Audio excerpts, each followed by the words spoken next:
9, 10, 7, 6, 5, 4. Should I start? Yes. Okay. Assalamu alaikum and good evening to everybody. Today we have 16th lecture on our ECG study group lecture series. Today's topic is ECG in atrioventricular block. Our today's speaker is Professor Dr. M. Atahar Ali sir, and I request Professor Abdul Wadud Chowdhury sir to say a few words about Professor Atahar Ali sir, and then we start the program. Wadud sir, assalamu alaikum. Assalamu alaikum and good evening to everybody. I think it's superfluous to say anything about Professor Atahar Ali. Atahar Bhai is so well known to everyone, at least in Bangladesh, and I think many parts of Nepal and also Maldives and Malaysia. One thing I can say about Atahar Bhai, he's curious, he's very much accessible, he likes to make things simple, and he's a very good teacher. He can present complicated things in a very simple way. And he has been a pioneer EP specialist in this country under the able guidance of our beloved Rafiq Ahmed sir from America. And he has got two very apt students, Professor Atahar Ali and Professor Mohsin Hussain. And they have been the pioneers in our electrophysiological field, who are also creating many others, juniors, getting ready for providing their service in the field of electrophysiology throughout the Bangladesh. Today, Professor Atahar Ali is going to talk about atrioventricular block in its different manifestations, from first degree to third degree and in between. Before that, we have had talk about bundle branch block, and the next step, obviously, is the complete block and then different between atrium and ventricle. We are going to have a very exciting lecture today from our very beloved Professor M. Atahar Ali. Atahar Bhai, Roger, you are on.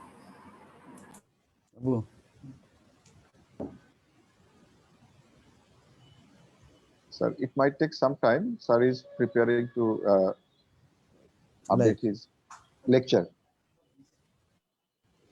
No, actually, I'm begging apologies because there is an unstable internet connection in my room. So Okay. just a few minutes, a few seconds. এর আগে আপনার hypertrophic cardiomyopathy লেকচারটা sir খুব enjoy করছি। আচ্ছা, এখন তো ঠিক আছে, দেখি। আচ্ছা, স্লাইড শেয়ার করি। তাহলে আপনার কাছ থেকে স্যার একটা কেস বেসড লেকচার হাইপারট্রফিক কার্ডিওমায়োপ্যাথির উপরে আমাদের ডিস্টার্ব গ্রুপে আপনি উপভোগ করলে খুব ভালো লাগে। জানাই আমাকে অবশ্যই।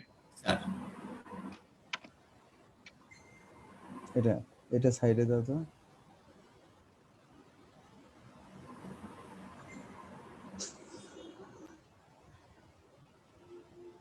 কর্নারে।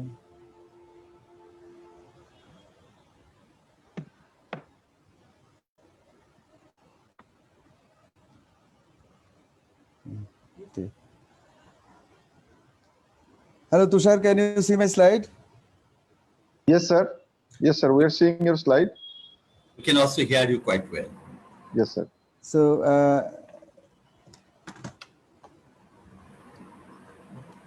good evening and welcome everybody, particularly our Honorable International Advisor, Dr. Rafiq Ahmed sir, and also Dr. Chowdhury Hafiz, and also we have got some international, our local, very special faculties like Professor Zakir Hussain and some other also. And dear faculties, today's lecture on the AV block. Deepo.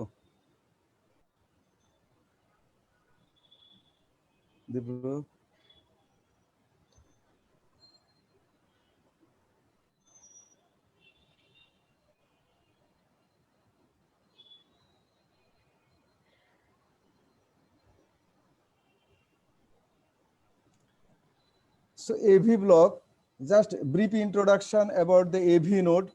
We know the AV node is a tadpole-like structure, very small structure, lies sub-endocardially at the lower part of the right atrium, just along the interatrial septum. The main function of the AV node is AV nodal delay. And the AV nodal delay is physiologically very important as because it protects the ventricle from higher atrial rate when it occurs, as for example, in case of the atrial fibrillation or some other supra ventricular tachycardia.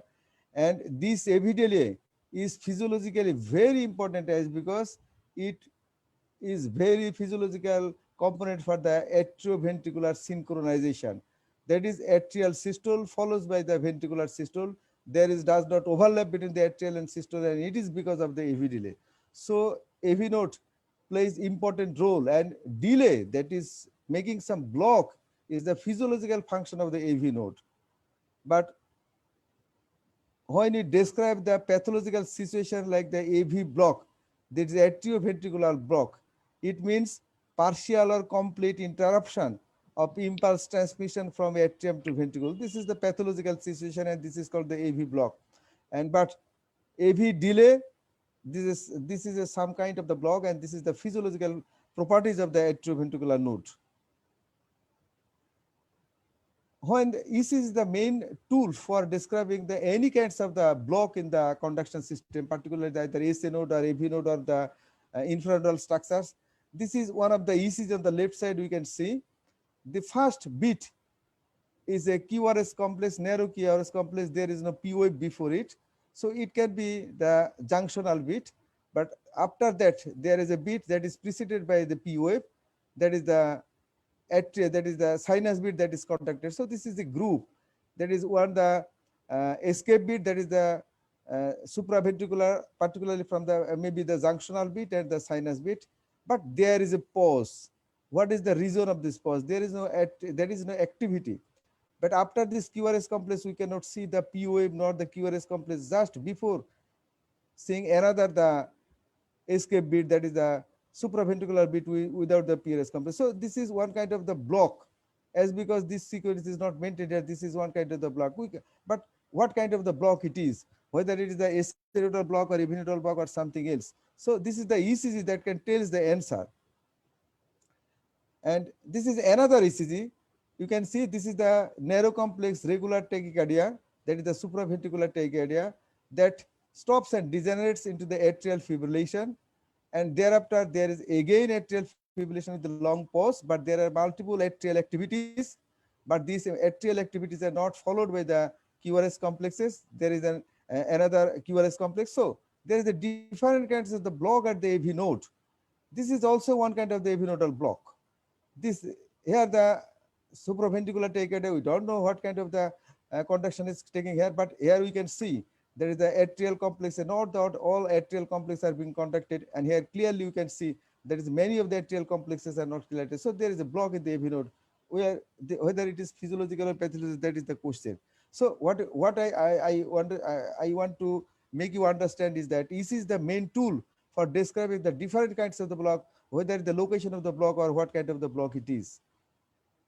So AV nodal block, it is usually commonly you can say that is the congenital or acquired, and acquired block again can be reversible or the permanent. These are the examples of the reversible block because of the high vagal tone.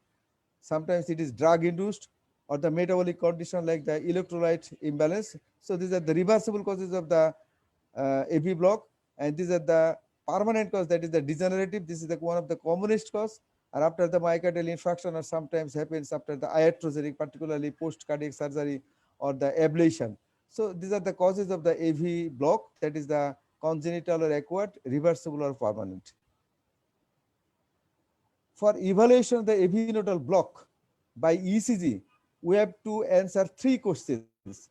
That is the degree of the block, origin of the escape rhythm, and the level of the block. We can get answer of all the 3 questions from the ECG evaluation. So these are the things we have to evaluate from the ECG about the AV nodal block. Degree of the block.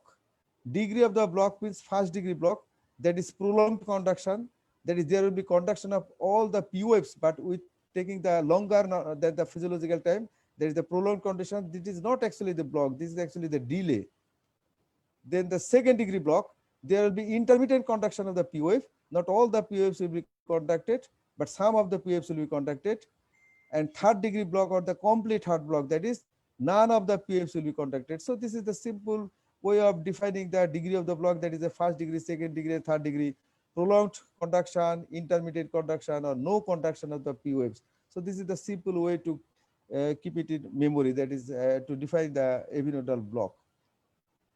And we have to also define the level of the block and the level of the, that is the origin of the escape rhythm. There is a good correlation between the level of the block. Physiologically, usually the escape rhythm comes just side after the level of the block. As for example, if the block is the AV node, the escape rhythm will be usually from just after the AV node, that is the distal to the AV node, usually from the junctional area, where the physiological rate is 40 to 60.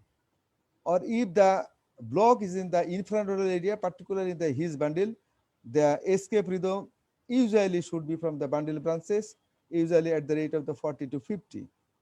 Or if the block is in the bundle branch level, the escape rhythm may be from the ventricle.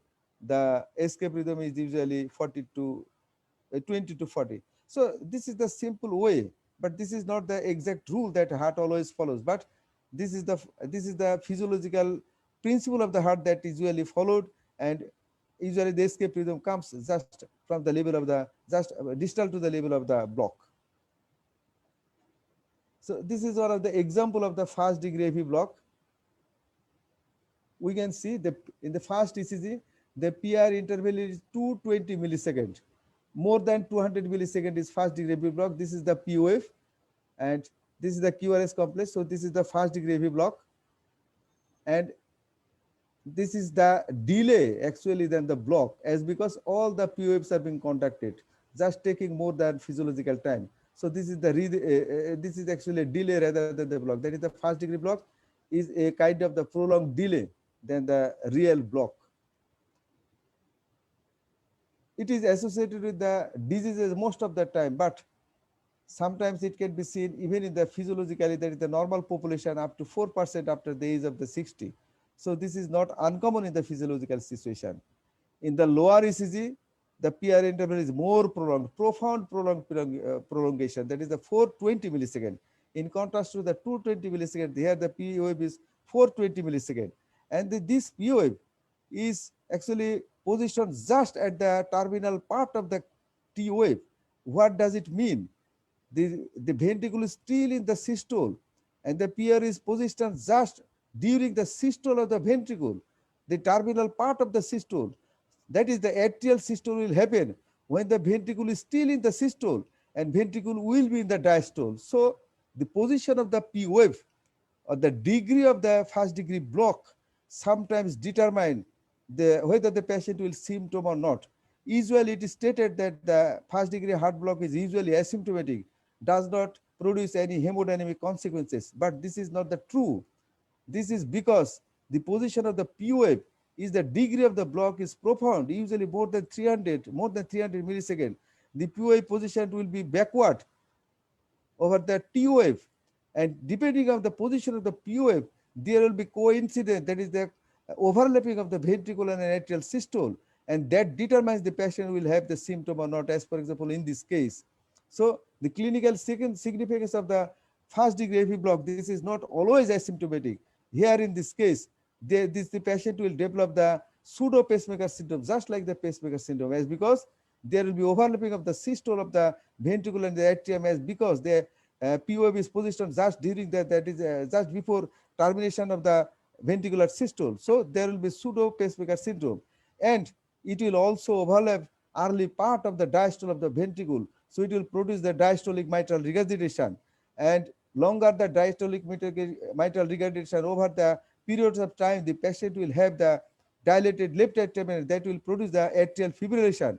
And this is the region, the profound first degree AV block with symptom is a kind of this is also included in the guideline for the pacemaker implantation. So the first degree heart block is also included in the guidelines for the pacemaker implantation during such a kind of the situation, not always, whether it is related to the development of the symptoms or this is the situation. So the first degree heart block is not always hemodynamically benign. It may be symptomatic and it can produce some kinds of the pathology like this. This is another example of the first degree heart block. That is, the first degree heart block is not always easy to diagnose. As for example, in this case, here in this say, this is the PR interval. In the first part of the ECG, you can see this is the PR interval. That is the normal looking PR interval. This is the P and this is the QRS complex. So this is the PR interval. But here, the PR interval is longer. So by definition, this is the first degree heart block. This is the first degree heart block. But what is the explanation? The same ECG. This patient has this kinds of the PR interval, and again, here this is the P, this way. So sometimes we can see in the same ECG of a patient during the same times may show the two kinds of the PR interval. One is physiologically normal, and another is by definition this physiologically longer, and by definition we can say this is the first degree heart block. What is the reason? If we see like this, there are the two differential diagnoses. One is that is the PR interval normal and the long. One differential diagnosis, this patient may have, that is the two pathways in the AV node. What happens in case of the AVNRT? There are two pathways. That is the alternatively, the atrial impulses may be conducted sometimes through the small, that is the first pathway that will give these kinds of the PR interval, or the PR, that is the atrial impulses can be conducted through the slow pathway when this PR interval is seen. So this is one of the explanation. But another explanation is concealed conduction like this, as because just before this prolonged PR interval, we can see this is the ventricular extrasystole, that is the ventricular ectopics. This ventricular ectopics like this from this ECG, if you can see, if the ventricular ectopics comes from here, and if it enters into the conduction system and proceeds retrogradely toward the atrium, so there will be some kinds of the block within the conduction system, and the upcoming atrial impulse will take longer time producing the longer PR interval. So this is one of the explanation of the concealed conduction of the supra, that is the ventricular ectopics, that can produce these kinds of the longer PR interval. So by definition, as it is more than the 200 millisecond, this is the first degree AV block, that is the prolonged PR interval. But explanation is like this. So this prolonged PR interval is because of the concealed conduction. So in the same ECG, we can see sometimes there is the normal PR interval or the longer PR interval, and the possibilities are like this too. The second degree Mobis type, the Mobis type is, we know that is the Mobis type 1 and the Mobis type 2. Mobis type 1 means progressive lengthening of the PR interval. This is the PR interval. You can see the first ECG complex, the normal PR interval, the second complex, longer, third complex, further longer, then the PR interval is dropped. So this is the progressive lengthening of the PR interval as defined in the Mobis type 1. So this is the non-conductivity. These kinds of the pathology almost always happens at the level of the AV node. But this lengthening is not always similar in all the cases. Sometimes the progressive lengthening we can see, but sometimes there is sudden lengthening, that is PR same, PR same, PR same, sudden lengthening and then drop.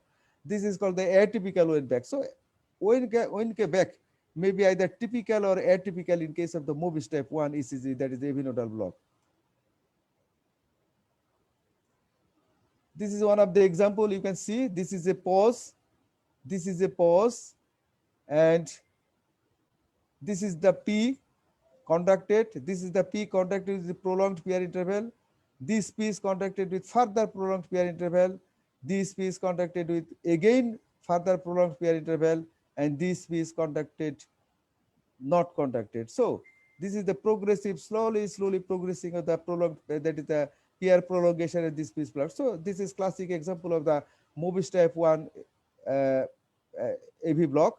And the characteristics of the Mobis type 1 AV block is not only the progressive lengthening. There are some other features that helps to define the Mobis type 1 block, that helps to see when there is a problem like the diagnosis. That is the Mobis type 1 block. As for example, here there will be a groove. As for example, you can see this is the first bit that starts conduction, again, and this is dropped. So this is the groove, and we can see Again, this is the group. So there will be repetition of the group. Before and after the drop, there will be repetition of the group. Again, the RR will be variable. As for example, the RR is not fixed. The RR is variable. And another important feature is that this is the dropped bit, this is the blocked bit, this is the P wave with the pause. And if we see the PR interval after the pause, this is the PR interval after the pause, and this is the PR interval before the pause. So the PR interval before the pause will be longer than the PR interval after the pause. So these are all the features of the Mobius type 1. That is not only the progressive lengthening, this is the group beating as well as the RR variable, and the PR interval before the drop and after the drop is very important feature, just to define the Mobius type 1 type of the block when there is a confusion. So these are the characteristics of the Mobius type 1. What type of the block here it is if we apply? As for example, this is the conducted sinus beat. This is the conducted sinus beat, but with a prolonged PR interval. But what is here? This is the beat we can see. We cannot see the P, but possibly this is the P. So PR, this is the prolonged PR, this is the further prolonged PR, and there is a pause, but we cannot see PR. We cannot see any P here. So what it can be? Is it the sinus pause, or is it the AV block? What is the answer? So this we can face during the differential diagnosis of these kinds of ECG. But another characteristics, what we see, if we look carefully, there is a group. This is a group. 1, 2, 3 group. Just at the bottom strip. 1, 2, 3 group. 1, 2, 3 group. So this is likely to be the Mobius type 1 block. And now we can see the T wave here, the T wave here, and the T wave here. Possibly this is distorted and should be the position of the next P wave should be here. So sometimes the Mobius type 1 AV block diagnosis is not easy. We can face sometimes of these kinds of the problem for diagnosis the AV nodal block, and you can produce sometimes confusion with the sinus pauses. But not always. Sometimes the examples are very clear and classic, like here. This is the group. This is the one group. PR, P conducted, P prolonged PR conducted, P dropped. Repetition, PR, PR drop, PR, PR drop. So there will be a classic grouping of the Mobius type 1 first degree heart block. So if ECG is like this, there is no confusion. But if ECG is like this, there will be a problem. This is another example. What should be here? What can be the diagnosis? This is the P conducted, P conducted, P conducted, P conducted, but this P is dropped. So definitely this P is blocked. So what is the reason? Is it the second degree block, or it is the paroxysmal atrial contraction? This is one of the ECG of my patient. I may be wrong. I want the explanation from Rufik sir afterwards. But what explanation I want to give, that this P is showing the atypical ONK back. That is PR. Here the PR is slightly longer, but it is difficult to say. But there is a sudden prolongation. So this can be one of the example of the atypical ONK back. And this is one of the, this is the group. And again, this is the group. This is the group. This is the group. So the presence of the group beating and sudden prolongation all explains that this can be the AV nodal block and Mobius type 1 block rather than the paroxysmal atrial contraction. But PAC definitely gives one of the definitive but important differential diagnosis for defining these kinds of the ECG. So Mobius type 1. This is another example. I like to draw attention from Rufik sir. What can be there? This is again the ECG of my patient. That is, this is the P and conducted. This is the P conducted, but there should be another P, but there is no P. There is no P. We cannot see the P. Rather, there is an escape bit. That is slight some distorted morphology is escape bit. So P conducted, the P is blocked. There is no P. This is the escape rhythm. So what could be the explanation of this ECG? Possibly, definitely, this can be the one of the differential diagnosis whether it is that is the paroxysmal atrial contraction that is blocked here, or it can be the second degree AV block. My explanation is that it is the Mobius type 1 block, as because the PR is prolonged This is the Mobius step. I don't know. That may be the first degree of the second. This is the Mobius step. That is this PR is prolonged. This P is dropped, and the further prolonged. So there is the escape rhythm. So sometimes we can face sometimes of these kinds of the ECG for defining that. That is the definition. That is the diagnosis of the Mobius step 1 or Mobius step is 2 is not always straightforward. These are the problems that you can face during the diagnosis of the ECG. There is another ECG. Is it the second degree AV block? As for example, this is the P and conducted bit PR. This is the P and conducted bit PR. This P is dropped. PR, PR dropped. PR, PR dropped. So what kind of the block it can be? So explanation is that there are the two possibilities. Yes, it can be the second degree AV block as because this T is distorted. This T is distorted. Possibly the P of this QRS complex is positioned over the T, and that have given some distortion here. Here in V1 we can see clearly. This is the P conducted, this is the P conducted, but P is dropped. So what could be the explanation? Either it can be the concealed conduction or it can be the second degree AV block. So most likely it can be the concealed conduction that produces the second degree like ECG. So concealed conduction of the previous atrial conduction is important differential diagnosis for the type 1 or type 2 second degree AV block. That is the main message of this ECG. Then second degree Mobius type 2 AV block. Here we see that is Mobius type ECG AV block. This is the P that is not conducted. This is the P conducted. This is the P conducted. Again, this is the P is not conducted. So intermittent conduction of the P wave. That is the intermittent conduction of the P wave. But when it is conducted, as for example here, the PR, as for example here, the PR, that is the PR is constant, but some of the P's are dropped. But when it is conducted, the PR will be the fixed. So this is the criteria of the second degree AV block. That is PR that is the constant. Some of the PR dropped. So number of the P wave will be more than the number of the QRS complex, definitely. So this is the characteristic of the Mobius type 2 second degree AV block. And this is one of the example. What can be the explanation? That is this is the P QRS. That is the P is conducted, P dropped, P conducted, P dropped. The RR interval with the conducted P waves is same. This is the RR interval of the conducted P waves, RR interval of the conducted P waves, but the RR interval around the non-conducted P is again fixed. This RR interval around the non-conductive P, this RR interval against the non-conductive P, these are also fixed. So RR with conducted P is fixed, RR without conducted P is fixed, PR is fixed. These are the classic feature of the second degree Mobius type 2 AV block. But second degree Mobius type 2 AV block is not always straightforward for diagnosis. As for example, this type of the case. This is the P conducted. This is the P conducted. There is clearly 2:1. That is the 2 P wave, 1 conducted with 2 P wave, 1 conducted. So what is the type?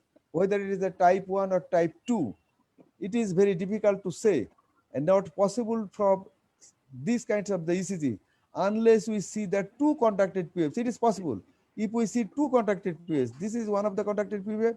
If there were another conducted P wave, it was possible. As because we can compare the PR of the 2 conducted P waves. But when there will be 2:1 like this, only single conducted P waves, it is not possible from surface ECG to define what is the type. But the clues from the ECG can help to define what can be the type, whether the type 1 or type 2. This is the clues lies as for example in this ECG. PR interval. PR interval is an important clue. As for example in this ECG, the PR interval is normal, but this is one of the clue. That is PR interval is not always normal. QRS morphology. The QRS morphology is here also normal. This is another important clue. And sometimes the other evidences like evidence of the myocardial infarction, as because in this case the evidence of myocardial infarction, what usually happens in the infranodal location. So these are the clues in 2:1 AV block that helps to define whether it is the type 1 or type 2 AV total block, that is Mobius type block. As for example, in this ECG, this is the 2:1 AP block again. That is the conducted P, conducted P, conducted P. That is 2P, 1 QRS, 2P, 1 QRS. That is alternate bits are conducted. So again, this is the 2:1 fixed ratio epinodal block. What is the type? Whether type 1 or type 2? And we should know it as because it guides the patient management. That is type 1 usually in the epinodal and type 2 is almost always it is the infranodal and prognosis is different. So it is important point for defining from this ECG. So what is the message? That is other than this type kinds of the conduction, the other clues that helps to define the type of the ECG. As for example, here, the PR interval is prolonged. PR interval is prolonged. The QRS morphology is right bundle branch block type. That is PR is 300 and RBB morphology. That is, this is the 2:1 AP block with prolonged, that is first degree AP block also. That is the prolonged PR conduction, and the QRS is not the normal. The QRS is the right bundle branch block morphology. So these are the clues with the 2:1 AP block that helps to define what type of the epinodal, that is the Mobius type 1 block it can be. It is from this ECG we cannot say neither type 1 or neither 2, but these clues will help to guide that is the what type of ECG. So finally, the second degree epinodal block may be Mobius type 1, that is at the level of the AV node. Mobius type 2 usually infranodal, or 2:1 that happens either at the AV node when it is Mobius type 1 or in the infranodal when it is Mobius type 2. So second degree AV block are of the three types, not the two types only. These are the three types of the second degree AV block. And these are the some important tests that helps to define the level of the block in case of the 2:1 AP block. And among the tests, these two are the very important point. That is the duration, that is QRS duration and the morphology, and the PR interval. These two are the very important point for defining the that is the type 1 or type 2. As for example, if the type 1, then the location is in the AV node, where the QRS will be usually narrow and the PR interval will be more than 200 milliseconds.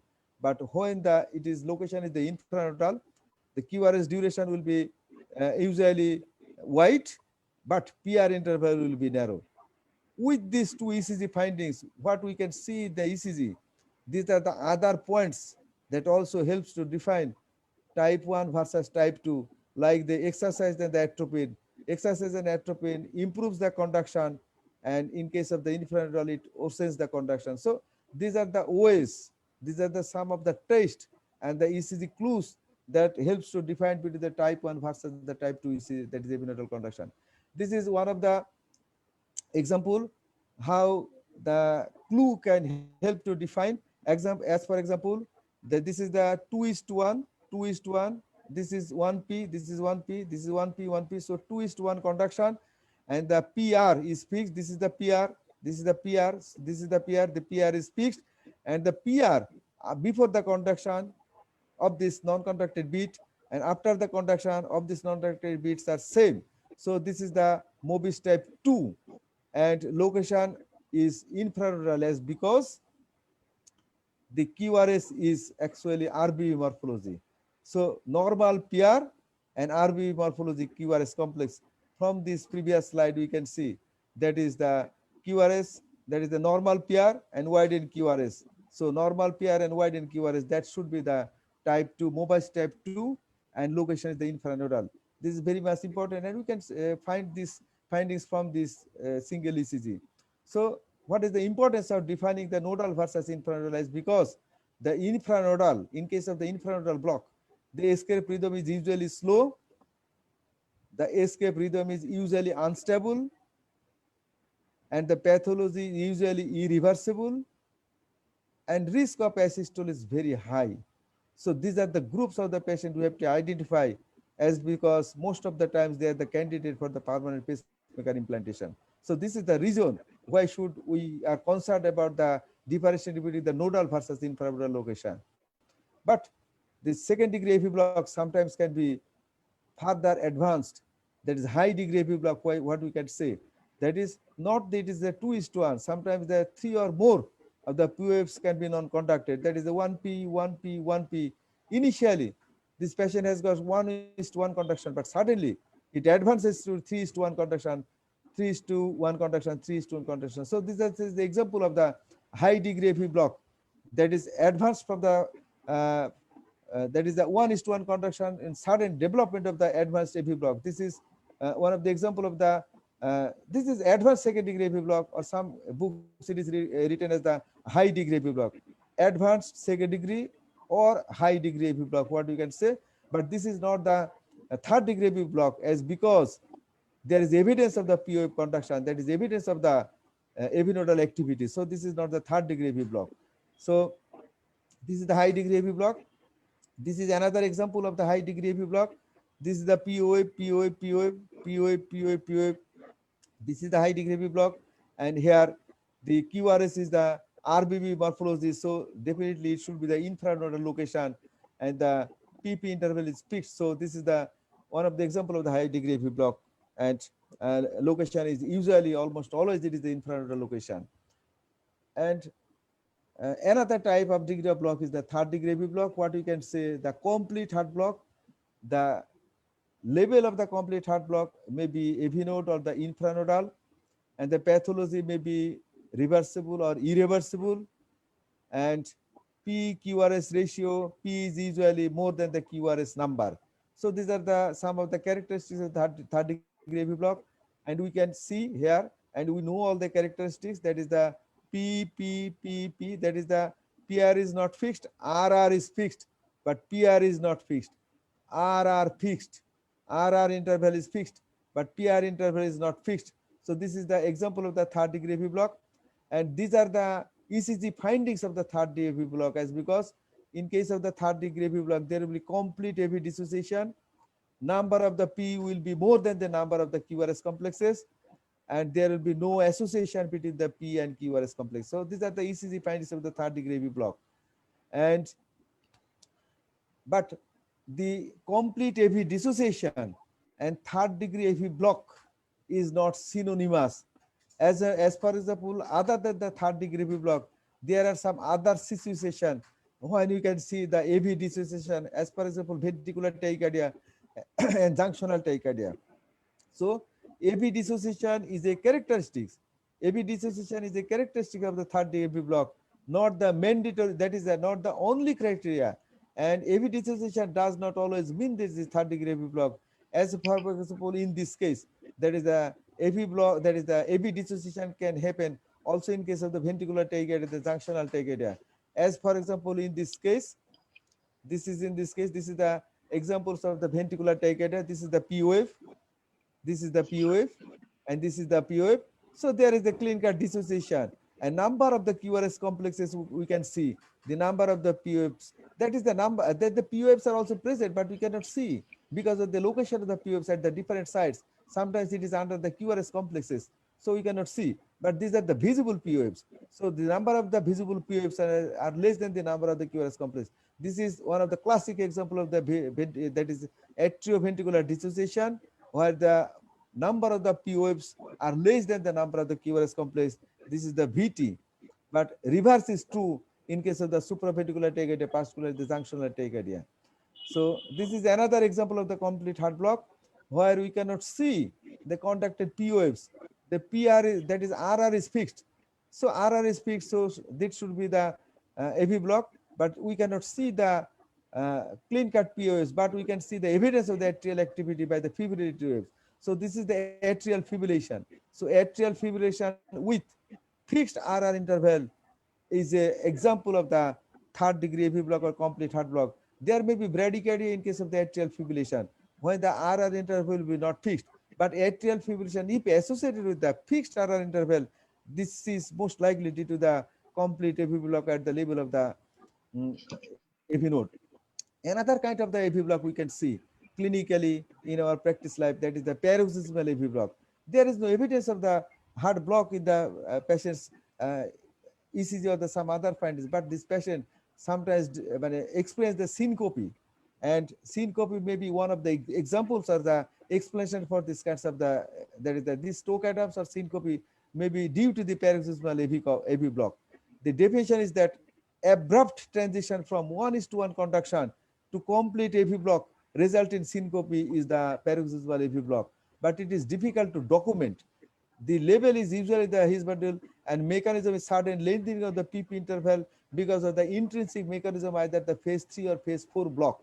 So this is the AV paroxysmal AV block, that is sudden lengthening, transition from 1:1 to high degree, and the mechanism is either phase 3 or phase 4 block. This is the example of the paroxysmal AV block. This is one of the example I have shown this slide previously. This is the 1:1 conduction, suddenly that is advances to 3:1 conduction. So this is one kind of the paroxysmal AV block. Suddenly patient develops. There should be explanation otherwise. This is the that is the paroxysmal AV block. This is another example of the paroxysmal AV block. This patient develops this cancer AV block during the intubation in the ICU, and possibly because of the high vagal tone, because of the pain during the intubation. So this is another example of the AV block that can be due to the high vagal tone. So AV block happens, that is the paroxysmal AV block happens, but there should be some kinds of the risk factors of these groups of the patient. We can see, if we can carefully examine the documents of the patient, we can see there may be some right bundle branch block with or without fascicular block, or this patient has got the left bundle branch block or IVCD. Even this can happen in case of the normal ECG. The mechanism in this case is most likely the intrinsic and possibly phase 3 or phase 4 block, but in case of the normal ECG, maybe due to the high vagal tone. So these are the examples or association of the paroxysmal AV block with some of the ECG findings. So this is the AV nodal block. Most of the times, the AV block we can define from the surface ECG or with the help of the Holter monitoring, but there is very less, but not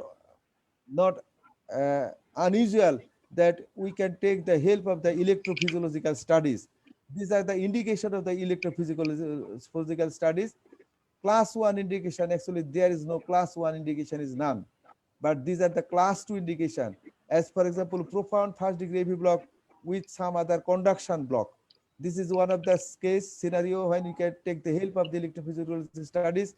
Asymptomatic second degree AV block, we can see the actually the nodal conduction, that is His bundle, and that is a HV interval, or the symptomatic second degree AV block type 1. So these are the situation we can take the help of the electrophysiological study or the paroxysmal AV block. So these are the indication of the electrophysiological studies for defining the patient of the level of the block when the ECG or Holter does not tell the answer. Not always, only in this case of the special situation. These are the indication. And pseudo AV block is another example. Another special group is the AV block in case of the myocardial infarction. The incidence is that the first degree AV block is nearly 15%, second degree up to 10%, and third degree is 7%. This is the incidence of the AV block in case of the myocardial infarction. The location of MI, particularly in case of the entry MI, 1/3 of the patient may happen some kinds of the nodal, that is the conduction, is not always the conduct, that is the third degree AV block, and the mechanism is either ischemia or infarction of the high vagal tone. So these are the AV block in case of the myocardial infarction, and the situation is different in case of the inferior MI, the entry MI. As for example, the infarct related data in case of the inferior MI is right coronary artery in case of the 90% cases, circumflex 10%, but in case of the entry MI, it is always the left antero descending artery. In case of the inferior MI, the location is usually nodal, entry MI is usually the infranodal. The pathogenesis in case the inferior MI is either the vagal tone or ischemia infarction, but is always the infarction. And AV nodal block in case of the inferior MI, any kind first degree to third degree, but in case of the entry MI, usually the second degree or the third degree. So these are the some differences of the heart block in case of the myocardial infarction.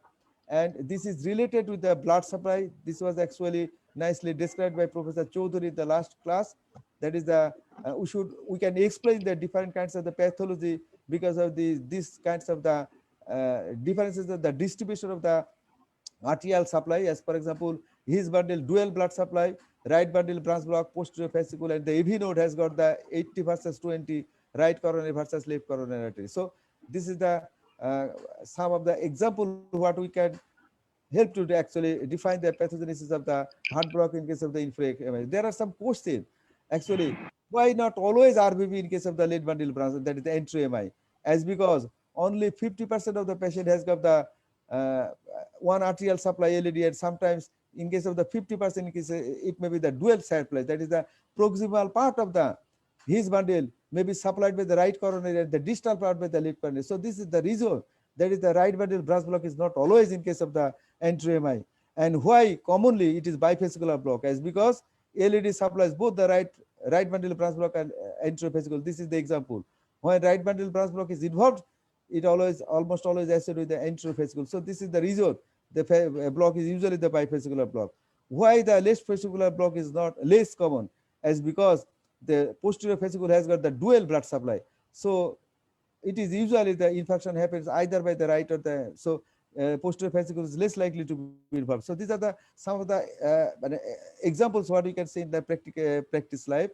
And this is the example of the AV block in case of the myocardial infarction. As for example, this is the anterior myocardial infarction. This is the anterior myocardial infarction. This is the second degree AV block, that is 2:1 block. The anterior myocardial infarction, the 2:1 block, that is the second degree AV block. But whether this patient needs pacemaker or not, this is the question. And but the second degree, that is the anterior myocardial infarction, may be associated with these kinds of diseases, that is the second degree or the if it is the complete third degree heart block, no question. But what happens if it is the second degree AV block? And this is the another example. This patient has got the inferior myocardial infarction with the bundle branch block, but again here this infection is associated with the RBB, that is the right bundle branch block. So sometimes, not always, this is the classic, that is the anterior myocardial infarction will be associated with the some kinds of the conduction disorder, or the inferior myocardial infarction, the QRS will be normal. This may not happen. Sometimes these kinds of the problem we can face. So we have to take the help of some of the guidelines. That is, these are the classic examples of the indication of the class 1 indication of the permanent pacemaker in these groups of the patient. This will be described by another class by Rofik sir. So these are the some of the problems that we can face in the clinical life. But just for memory, that is the class 1 indication is second degree blood, not only this block. If the second degree heart block either symptomatic, or if it is associated with some kinds of the bundle branch block, or the symptomatic second degree heart block, or if it is the complete heart block, there is no question. So AV dissociation, what we can say, the AV dissociation, this is another example of the AV dissociation. The AV dissociation is not always due to the pathology of the AV node. Sometimes it happens in case of the some other conditions, like this is the, see, this is the lead 2, the PR inverted. So this is the classic example of the atrial tachycardia that is associated with the AV nodal block. That is not the pathological block at the atrial level, but this is associated with the AV nodal block. And this is another example. This patient has got the actually LV morphology tachycardia, white complex tachycardia. Actually, this patient has got the atrial flutter with the late bundle morphology. So this group of the patient has got the block, physiological block at the AV nodal level and also at the late bundle branch level. So this group of the patient may show the evidence of bundle branch, that is the block level, both at the AV node and the bundle branch, that is at the multiple level of the conduction system. So this is also some ECG we can see. And this is another ECG. What we can see, that is the, this is the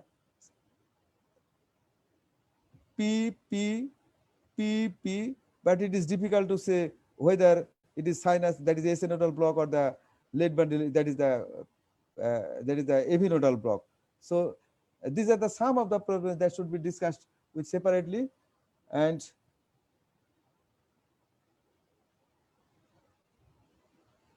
this is another example. Actually, it was described by our Professor Chowdhury in the previous classes. That is, this patient has got the first degree AV block with the late bundle branch block. That is this kind of the bifascicular block. And again, this bifascicular block is progressed further and developed also the fascicular block. That is the first degree block, now the right bundle branch block and the antifascicular block. So the first degree AV block progressed to the, that is the right bundle branch block and the fascicular block. So what is the message? That is the bundle branch block is not that is a static condition.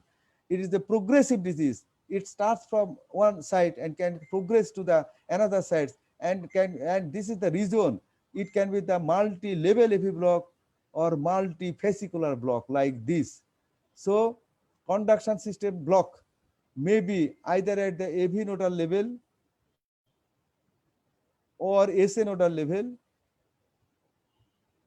or at the level of the bundle branches, either right bundle or left bundle. That is, the block may be SA nodal, AV nodal, multifascicular, like the bifascicular block or trifascicular block, or the multi-level block. So it is not the only AV nodal block what we can expect in case of the ECG evaluation. We can be actually ready to see that is this kind of AV nodal block may be associated with either the SA nodal block, multifascicular block, or multi-level block. And this is not the static. Now that the block is at the AC nodal level, but it can progress to the AV node or the further distal. This is the basis of the slide. So thank you very much for patient sharing. And this is something about the AV nodal block. And this is my request to Rafiq Ahmed sir. Our actually participants are listened to here regarding the block, when to pace or not to pace. This is the very big. That is we have got many messages from our participants that they want to hear about talk on this topic, that is the when to pace or not to pace. Actually, our upcoming talk, the next talk was Rafiq sir, that is the ECG in the genetic disorder, followed by Jamil's talk, ECG in the children disorder. But I will request Rafiq sir to give the talk on this topic just when he is comfortable. So thank you very much for this patient sharing. Thank you, sir. Thank you, Atahar bhai. I hope is here.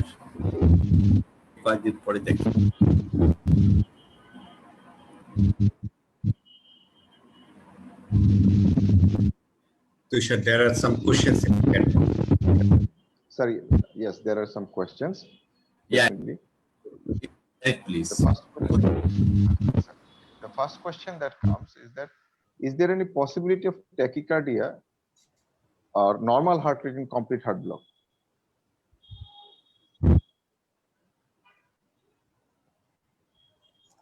Atahar bhai, did you? Sir, Tachycardia, yes. Complete. So in question presence is, of that is is there the any evidence. possibility? মানে sir complete heart block পেশেন্টের কি কখনো tachycardia বা normal heart rate আসতে পারে কিনা? That is evidence of the ECG, evidence of the complete heart block with tachycardia. Yes, actually, the tachycardia, a complete heart block patient may be associated with the very fast sinus rate. That is the evidence of the sinus activity. That is number of the P waves maybe more than the, that is the more than the 100. So this patient has got the high atrial rate, that is the sinus tachycardia. But there is the classic, that is the criteria of the third degree heart block, that is the RR is fixed, PR is variable. So if the P rate is, so this can be the explanation. I will request some other faculty to give some example explanation of this. Can I something? Yeah, I'll comment on that. This, sir? You can see it, not very common. You can see it in pediatric patient after cardiac surgery.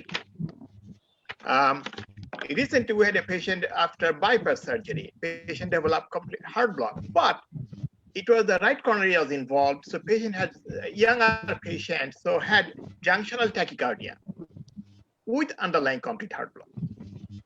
So you have to have junctional tachycardia or substrate for junctional tachycardia to develop. So it's possible.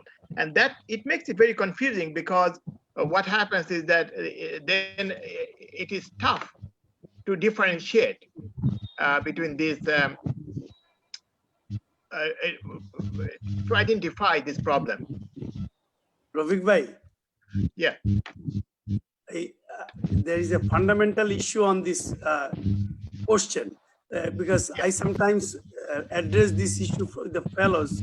Tachycardia, what is tachycardia? Because the number of, the way we understand tachycardia is that number of QRS complexes, right? So there is another, I want you to comment on this question in the question section, and that will help to understand this situation. If RR is fixed, how AFib occurs? Is there a possible tachycardia or normal heart rate? So someone is asking, and this is an important, I'm sure that you can clarify this, that if the RR is fixed, how AFib occurs? AFib occurs. Then I'll make some comment. তুষার তোমারটা দেখো তো sound ওখান থেকে So the RR is regular. Why? How can it be AFib, right? Right. That's the question. Well, these are two different chambers. Yes. So we have the atrium, we have the ventricle. And if they become independent of each other, then the ventricle will beat at a regular rate because it will either be controlled by the AV junction or the ventricular escape beat. So you now have either a narrow QRS or wide QRS ventricular rhythm, which is extremely regular. And then on the top, you look at the atrial signal in the electrogram, you see atrial fibrillation. So that's why anytime we see atrial fibrillation with a regular RR interval, we always say this is complete heart block. And I actually have shown ECGs in the past that a patient was regular RR interval the day before, next day they convert to sinus and you can clearly see they are in complete heart block. So that's the mechanism. Yeah. Sir, another example to Dr. Chowdhury Hafiz, that is what happens in case of the atrial fibrillation when you do the AV nodal ablation. Yes. The patient of atrial fibrillation and doing the AV nodal ablation and was actually. Can you unmute non-speakers, please? And we are producing the mute non-speakers. So, Chowdhury Hafiz, am I clear to you? Yeah. That is the atrial fibrillation and we are doing the AV nodal ablation. So there'll be clean cut. That is the atrial fibrillation and the escape rhythm either from the junction or from the ventricle. can I say And digoxin toxicity. block, the electrical activity of the chambers are different. In one chamber, the atria is conducting its own beat, the ventricle is conducting its own beat. If the atrial activity is not shown with the presence of typical P waves and the baseline is disturbed by the fibrillatory waves, then it's obviously RR could not be fixed and regular if the atrial fibrillatory rate, some of the beats are passing through the ventricles. If the RR is fixed, my baseline is typically fibrillatory, that means the fibrillation is confined within the atrium, there is complete heart block, and the ventricle is pacing at its own. And I wanted to clarify to all that, because many young physicians are in the audience, that apical heart rate, pulse rate, tachycardia, these terms should be understood very clearly, because in the AFib you may have pulse deficit, because the apical heart rate by auscultation versus the pulse rate may be different. It's very important.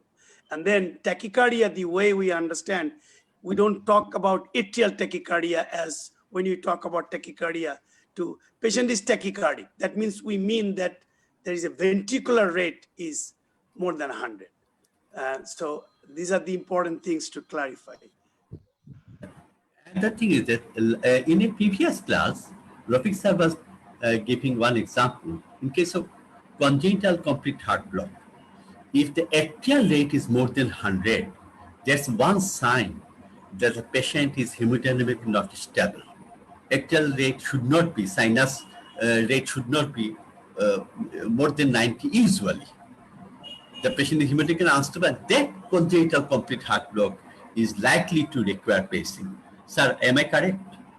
Yes, yes. I mean, that's one of the indicators that atrium body is telling the heart that we need more heart rate. So one actually defined the complete heart rate. There are EP guys here, I don't know you'll accept this, that the complete heart block is called, exists when the followings are there. Number one, there is AV dissociation. Number two, atrial rate higher than the ventricular rate. True. True, but we have to prove there is no association. That is the most important criteria. Exactly. There is dissociation. That is A and B.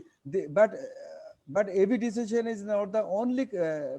This is the not only example of the complete. You are true. That is there should be a AV dissociation, and number of the atrial activity will be more than the ventricular activity. True, absolutely true. But we must prove that is the A and B are not associated. You have to be careful about one thing. Let's take a 85-year-old male who has 6 sinus syndrome with heart rate of 45 and then develops complete heart block with a ventricular escape rate of 45. You see, that is the place, or sometimes you can have a situation where there is antegrade complete heart block, but retrograde there is conduction and there is a retrograde POF. So it is not necessarily true that A rate would always be more than V rate. It is mostly true. Right, sir. Agree. Again. Professor Jahurul Alam Khan is saying, VT is the example of tachycardia with complete heart block. Is the understanding correct? I differ. Well, so Atahar actually mentioned that all complete heart block patients have AV dissociation, but not all AV dissociations are complete heart block. And there are many different examples of AV dissociation. One of them is ventricular tachycardia. Secondly, you can have a competing rhythm, that a junctional or ventricular rhythm competing with the sinus rhythm. That can cause AV dissociation. So not all AV dissociations are complete heart block. Rovik Bhai, I just want to add one thing. When we do the EKG scoring, they're very particular.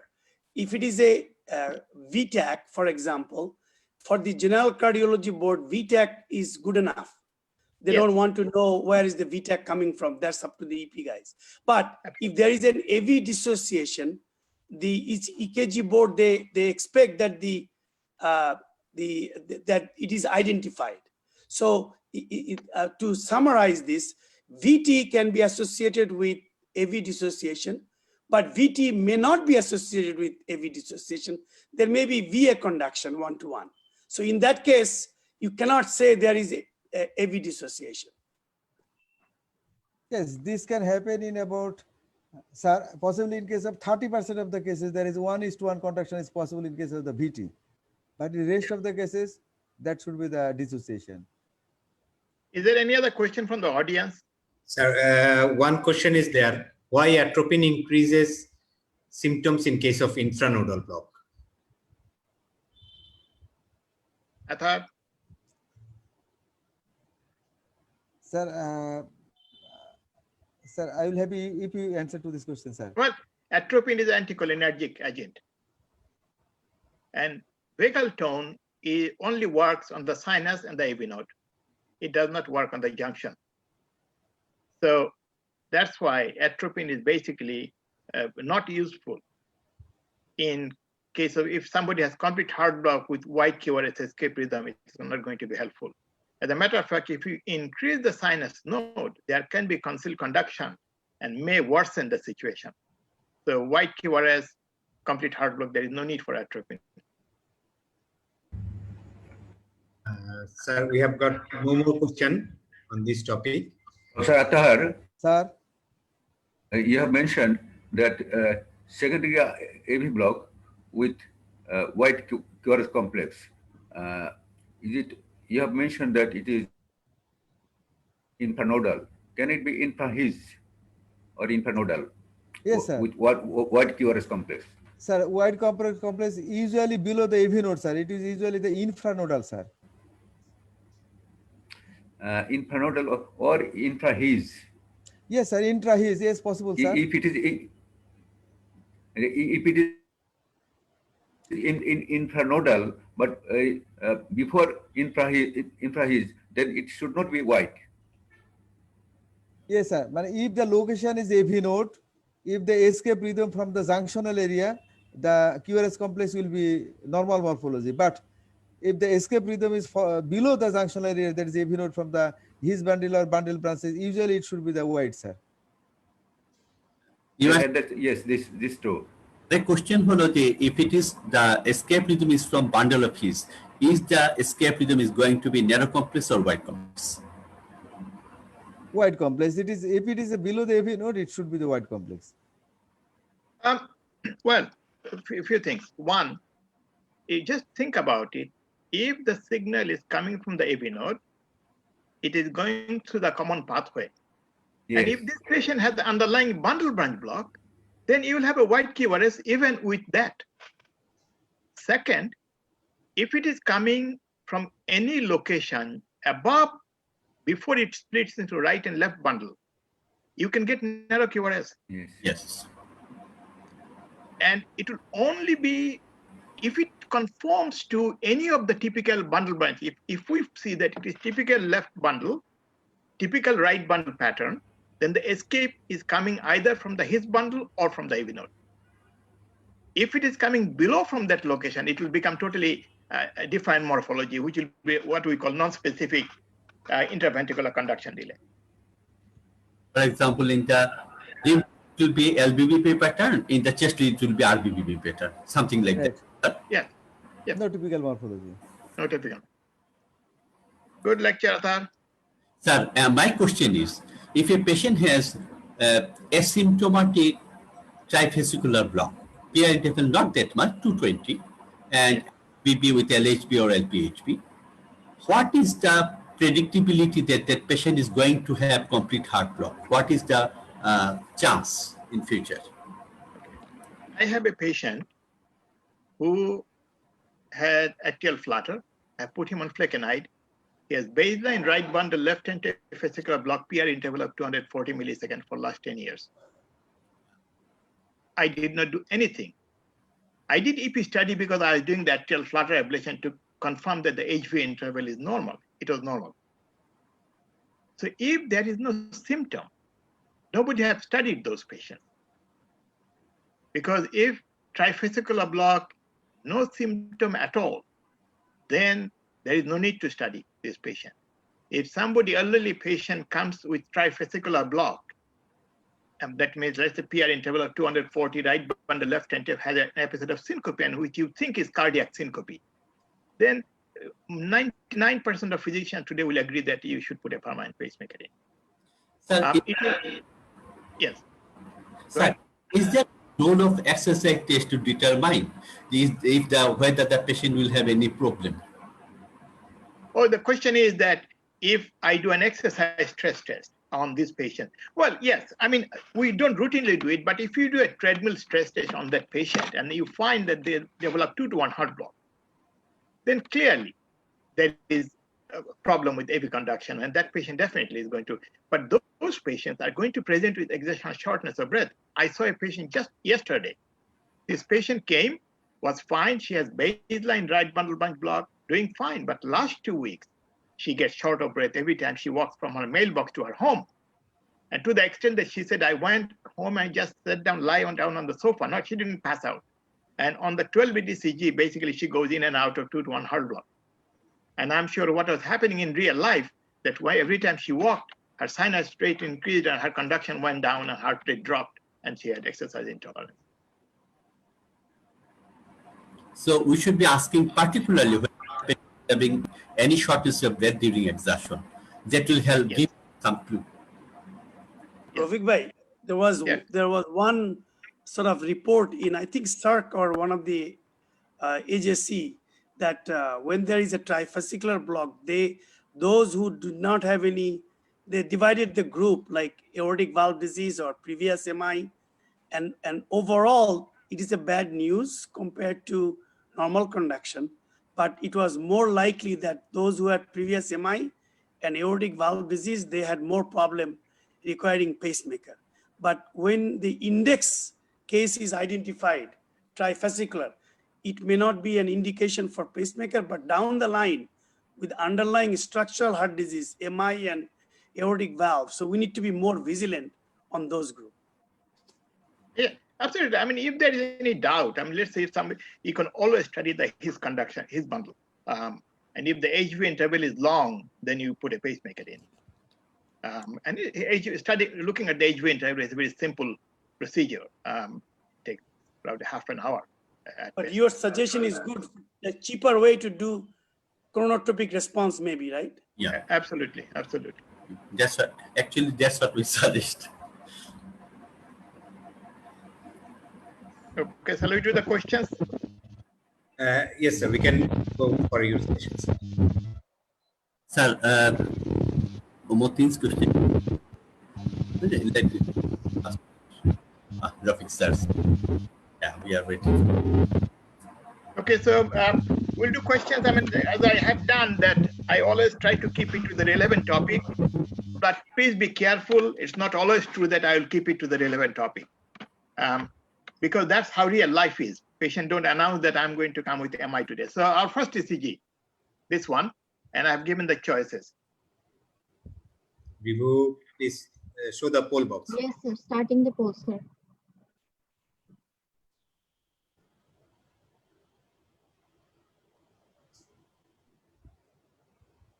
Sir, give us 1 minute, sir. Starting the poll.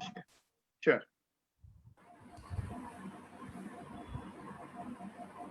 For the audience, while we are doing this, oh, good, poll is started.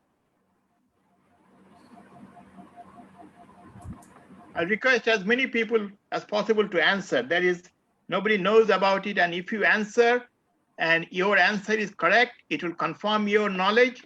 If your answer is wrong, that will also help you so that you will not make the same mistake next time. So please do answer. Commit yourself to any answer. And remember, none of us are always correct. If we were all correct, we would not be discussing all these things amongst us. So, sir, 30% of the attendees voted for it. 88% says it is C, sinus bradycardia with otherwise normal ECG. Sinus bradycardia with otherwise normal ECG. 88%. Ribu, can you show the number of the participants in the bracket? 30% of the attendees voted for it. Out of 30%, 88% says sinus bradycardia with normal ECG. Sure. So I'm going to touch 5% said sinus. Rohit bhai, one second, Rohit bhai. Yes. There is no tracker that anybody is answering or not. So we should really encourage participants to answer because nobody is tracking them. Yes, yes. Because we want 100% answer. Yeah. So the question was that 5% said sinus rhythm with 2-to-1 heart block. And I'm sure if I gave this ECG not today, another day, probably majority would have agreed with number 3, which is the correct answer. Now, if I talk to the physician who answered number 1, 2-to-1 AV, I'm sorry, I made a mistake here, AV block. If this is the P wave, let's go down. I'm going to look at the rhythm strip. In the lead 2 rhythm strip, I'm catching P wave, QRS complex, P wave, QRS complex. If it was 2-to-1 heart block, there should have been another P wave just in the middle, which I don't see.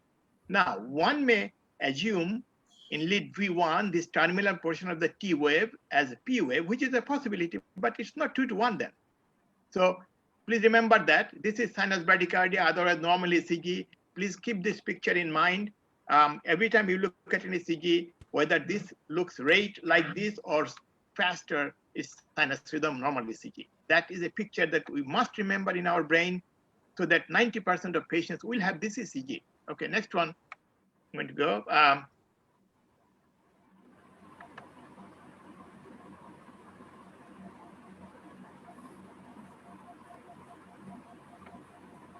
Poll, please. Yeah.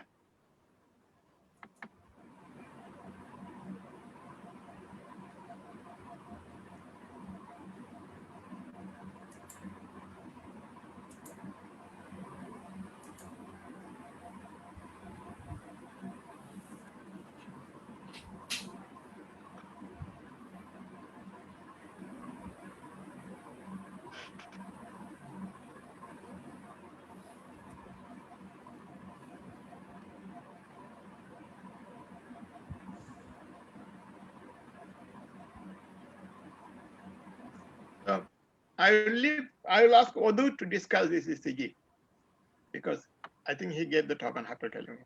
Yeah. Thank you, sir. The thing is, the patient obviously have bradycardia, and the bradycardia is quite profound. Now, for bradycardia, is it sinus? I should have a P wave before the QS complex. Lead 2 do not show anything. V1 do not show anything.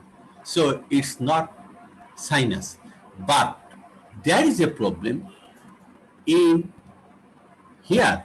The V1, the first complex shows somewhat of a complex like that. But that probably is the transition that is creating this. Because the next bit on V1, it doesn't show that. Now, the another thing is that hyperkalemia. Look at the T wave. All the T waves are quite peaked. T wave, narrow base peaked T wave with bradycardia, no PR cut P wave is very suggestive of hyperkalemia. Complete heart block, it is not because I should see the P waves. It's not. Atrial fibrillation, it is not. We are not seeing the fibrillatory wave. So 3 or 4 is out. Sinus bradycardia or junction bradycardia, that too you should think. Hyperkalemia is the clue that will be suggesting that this is going to be the correct answer. Yeah. So the other thing about the T wave that was mentioned, that look at the T wave is bigger than the QRS complex. Yes. This is the definition of hyperkalemia T wave. The T is so tall. So this patient had a potassium of 7. I wrote in Japanese so that nobody can understand what I'm writing. And then same patient, so what mentioned that narrow tall peak T wave, intraventricular conduction at decreased amplitude or absent P wave, ST segment change, simulating injury. You see, look, there's some ST elevation in lead 2, 3 AVF. So those changes, but those are related to hyper. Same patient, when the potassium goes down to 5.5, you can see that there is P wave, QRS complex is within how many days? Next day, potassium is back to normal and normal ECG now. Go mane ki 5.5? Yes, 5.5. Yes. আমরা শিখে ফেলছি।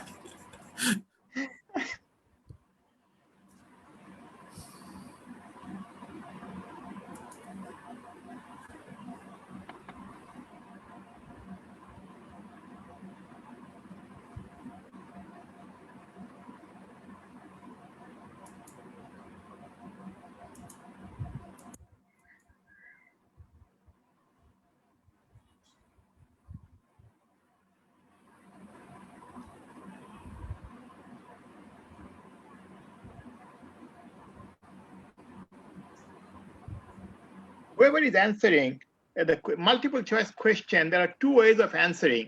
One is randomly answering, and then second, random answering with some reasoning in my mind. So this is good. 73% said junctional block. Now the question is, 13% said sinus rhythm with junctional premature beat.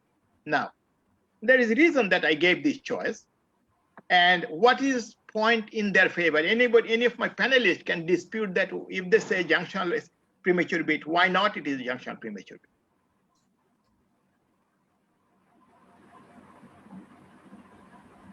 I mean, if I look here, this bit, I don't see any P wave before QRS complex, so there can be, it can be a junctional premature beat and it is early. But the point is, there is a degree of group beating, but let's start from this bit. We have PR, and then PR gets longer, and the next PR, you see the P is at the end of the T wave, longer, and I think now the P is inside the T wave, and that did not conduct, and then we have short. So this is a very typical Wenckebach phenomena. So always have to imagine that this P wave, because they get buried in the QRS complex. So that's the answer. It's not atrial fibrillation because there is a pattern to it. There is visible P wave. So that is out of question. So one answer that I will not accept at all is atrial fibrillation. The rest I'm willing to accept and debate. So please remember, to be atrial fibrillation, there will be no P wave at all, but we have P wave. So that is something that we must not say in this, but other choices I'm happy to accept, but the diagnosis is sinus rhythm with Wenckebach AV block.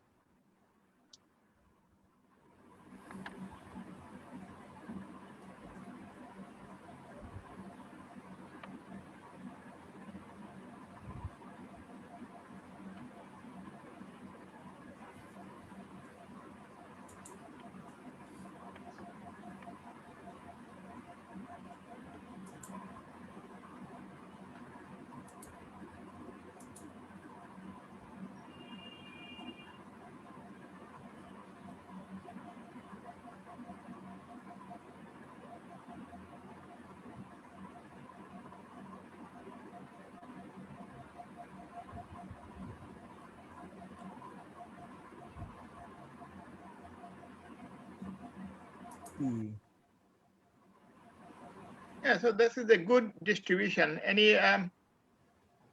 Anybody, any comment from our panelist? Sir, looking at V1, that gives you the clue, because here we see a V1, we see a P wave that is not conducted. I am not sure. That looks like I don't think the majority, I would go with the majority, Rafiq Bhai. I think there is, all P's are conducted, right bundle and left anterior fascicular block, left axis deviation. And there is first degree block. So I will go for A. Because I don't see any dissociation. No, Chowdhury, it is 2:1. Clearly 2:1. 2:1. I like to say 2:1. If we lead to this P is conducted and this non-conducted P, this P conducted, this non-conducted P, just overlapping the T wave, that is 2:1, and another RBB and also left anterior hemiblock. That means 3 is correct. Number 3.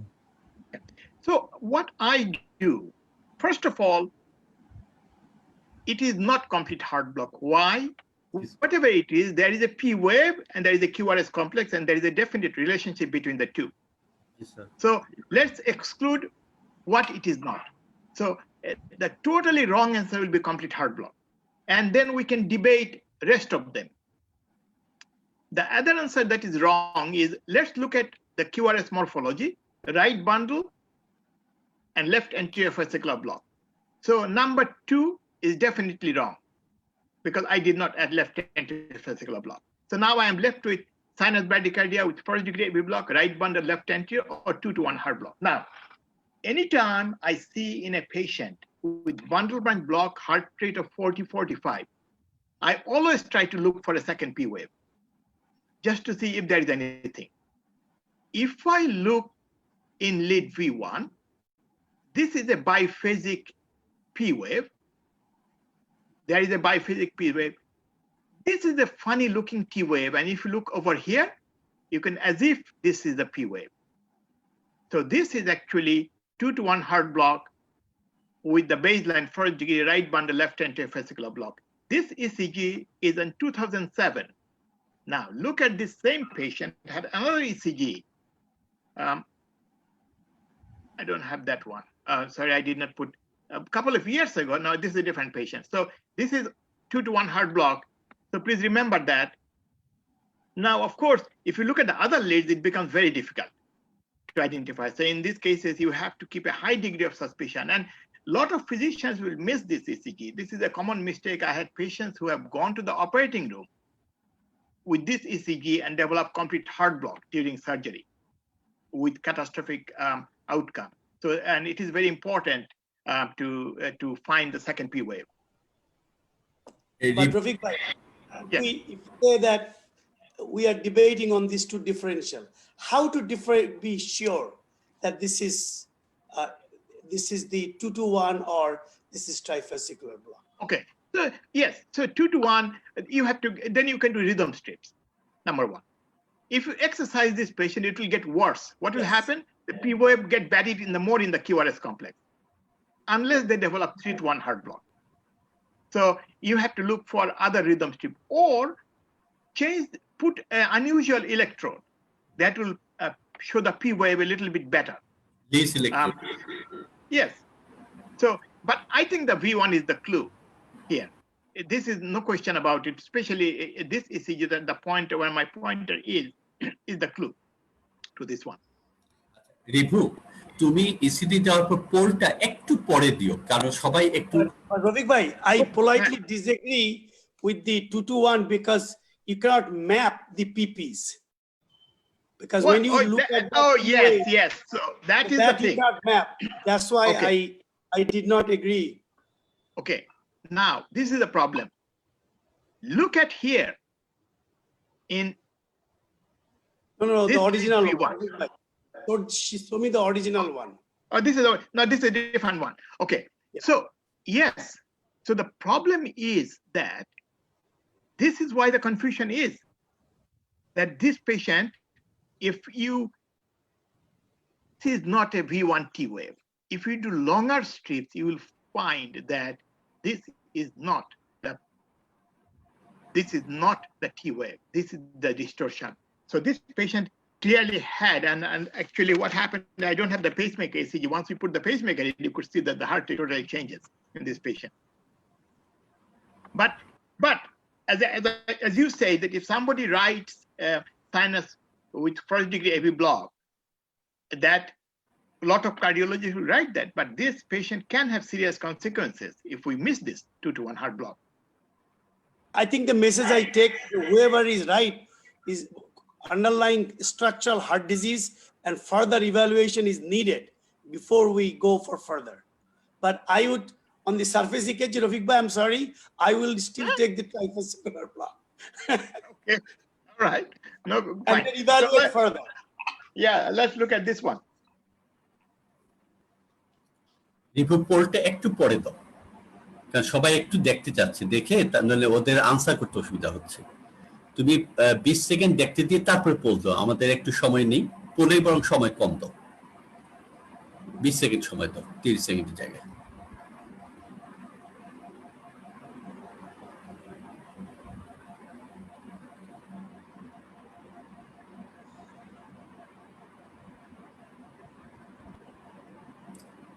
এটা তো ঝামেলা জিনিস, pair interval fixed.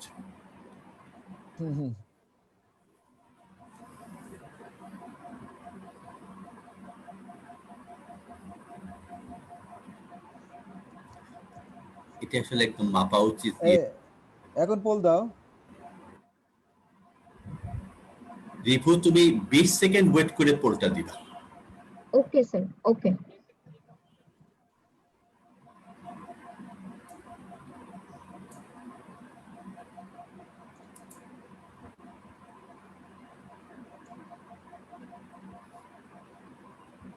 All participants are requested to answer as because এটা need for our own assessment.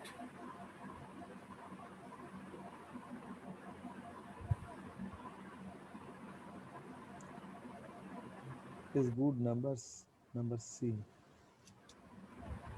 Okay, at least I'm happy that number B was very few. It is not idioventricular rhythm because it's a right bundle morphology. Looks like typical right bundle morphology, so it is not an idioventricular rhythm.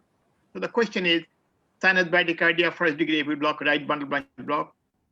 C is 2 to 1 heart block, and then few physicians said complete heart block.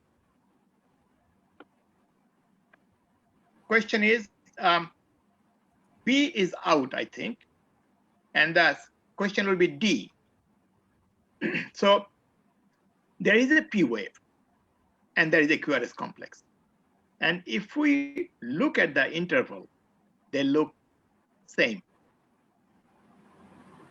So there probably is some association. So one possibility is this is sinus bradycardia with first degree AV block. Again, when somebody has bundle branch block, 82-year-old person, I don't remember his symptom, I always try to look for another P wave.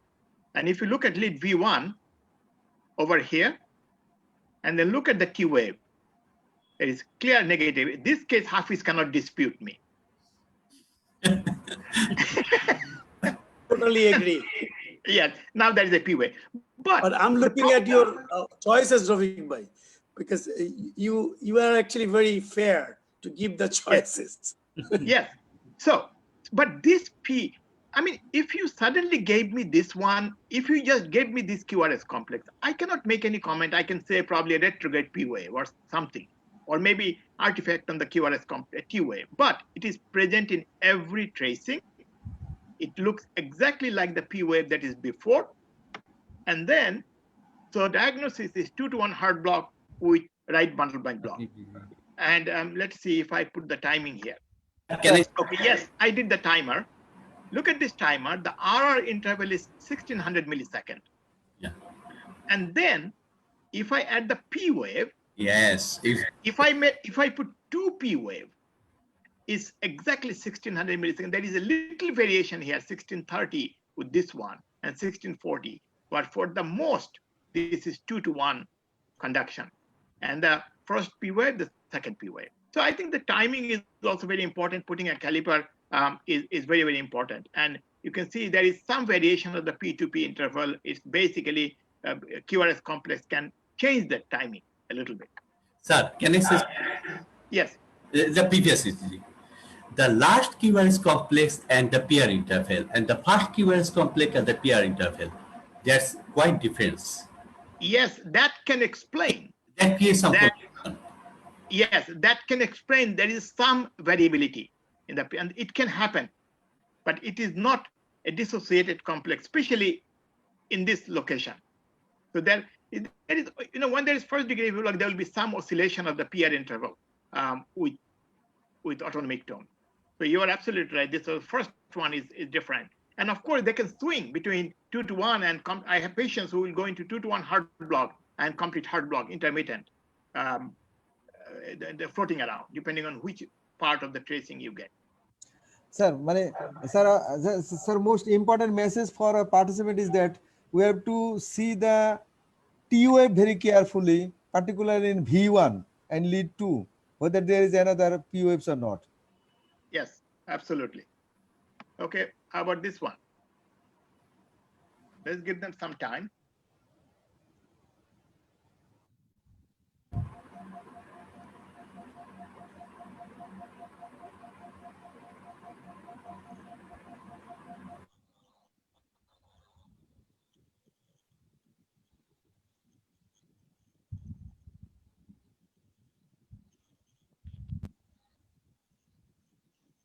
Hold on.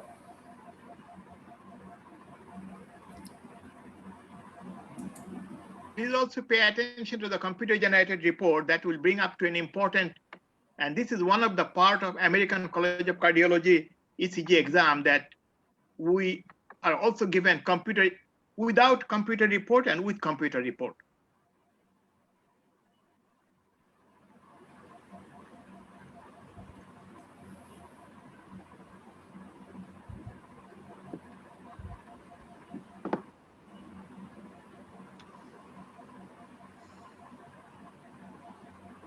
Okay.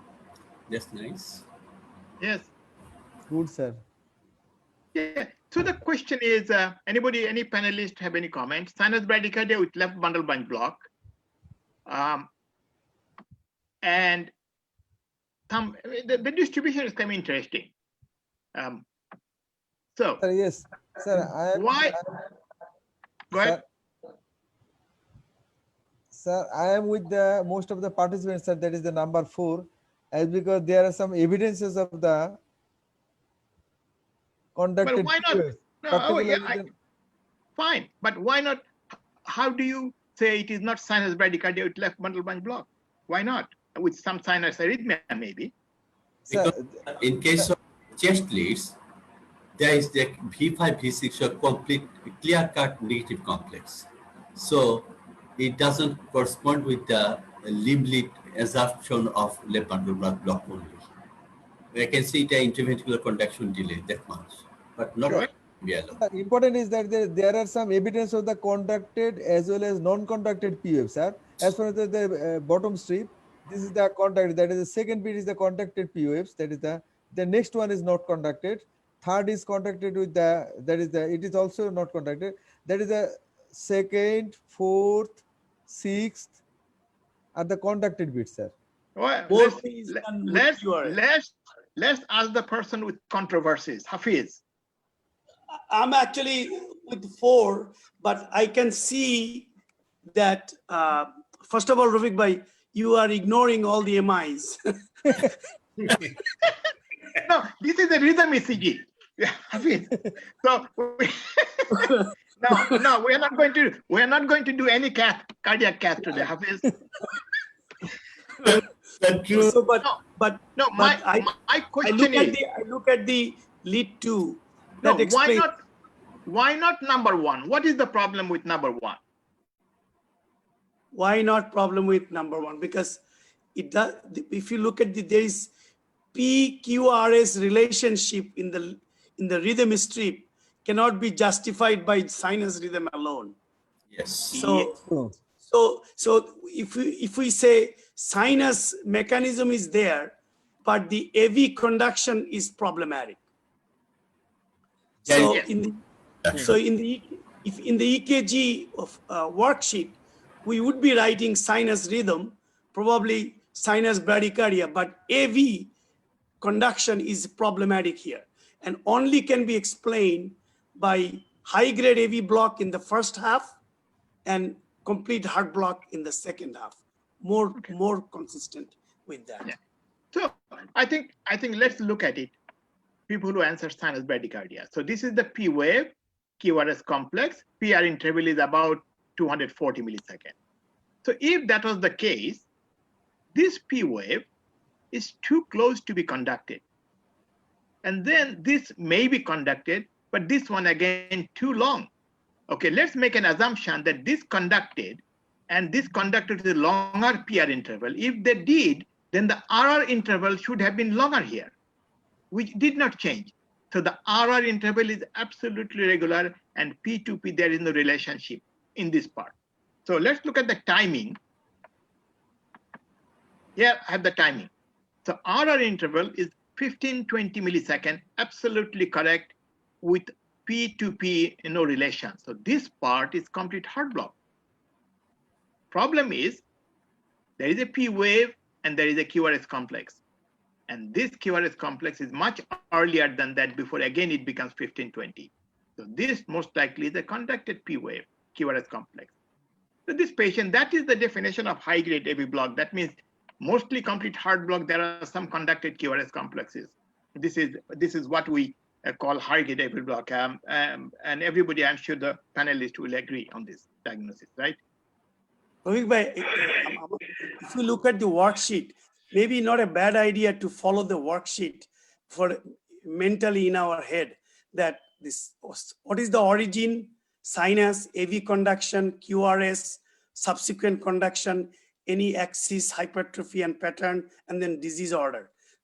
Last week I showed the worksheet that because that way I think it is much easier to follow through.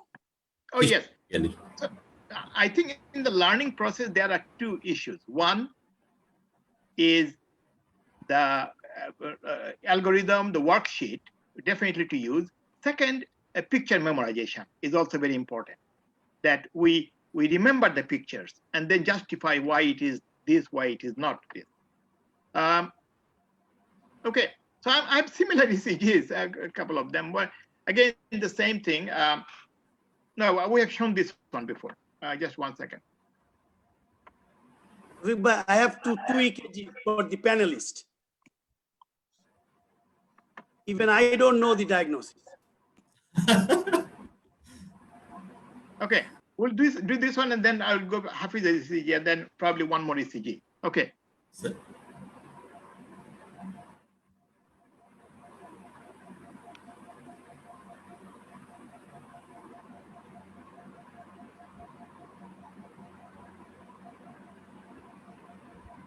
Call.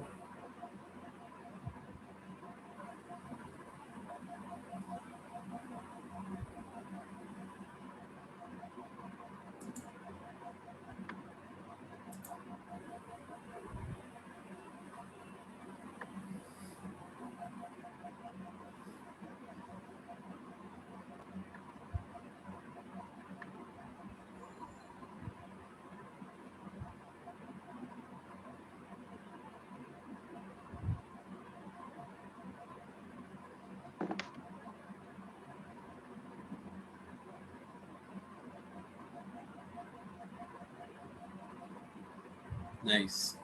Yeah, so I think we're getting better. Yeah.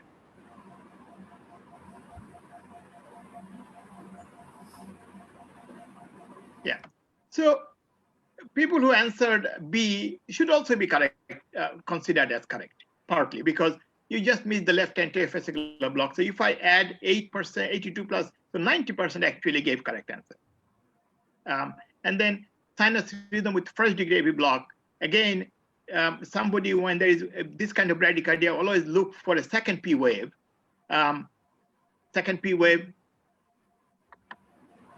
And so if we look at lead 2 rhythm strip, you can see this is P wave. I'm going to give the timer. I have the timers. So this is the P wave, P wave, P wave, P wave, P wave. So you can see the P wave clearly. If you have any confusion, if you think this is the U wave, then go to another lead, see if there is a negative complex. And the timing is 660, 620. This makes 1280. See, the RR interval is exactly 1280. This P to this P is 666 to 660 millisecond and 1320. So the timing is right on time. And this is all measured. I measured it just this morning. So this is clearly 2-to-1 heart block. Look at this patient. This patient, right bundle left anterior block. This was done in December of 2018. Where is it? In 2014, patient had left bundle blind block. So this patient actually has significantly diseased conduction system. And it is good to look at the old ECG. So I think we can stop here, and then I want to show just one ECG before we move to Hafiz's ECG. This one. So This one, sir? this will be the last ECG. Please look at it, and then we'll give the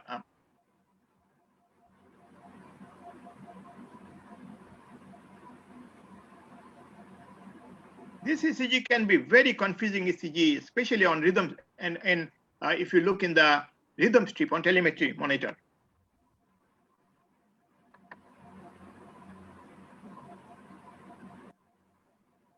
The computer determined a heart rate of 117 beats per minute.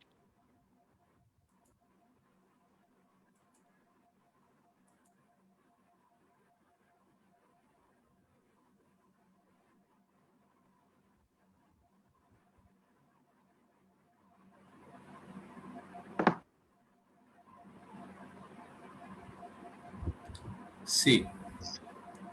That's good. So the machine was totally confused.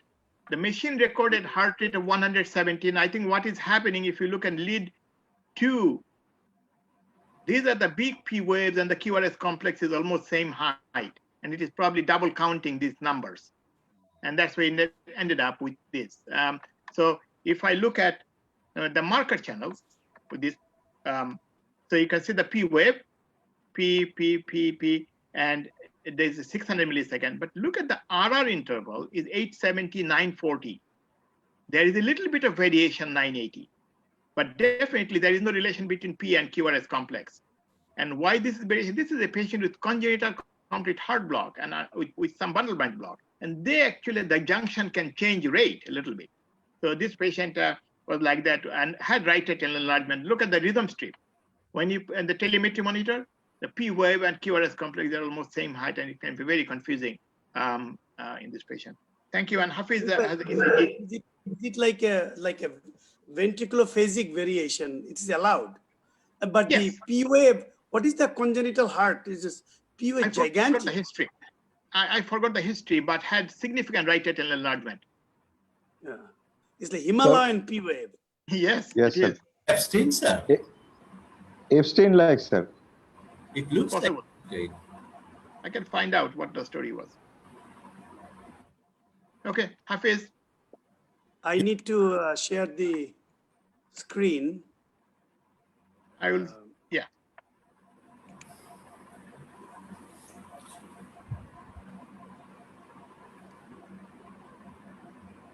So Rafiq bhai, I am sharing the screen. So I was in the board review course long time ago, and Dr. Shahabuddin Rahmatullah was doing this EKG session. He said, no fighting, no quarreling.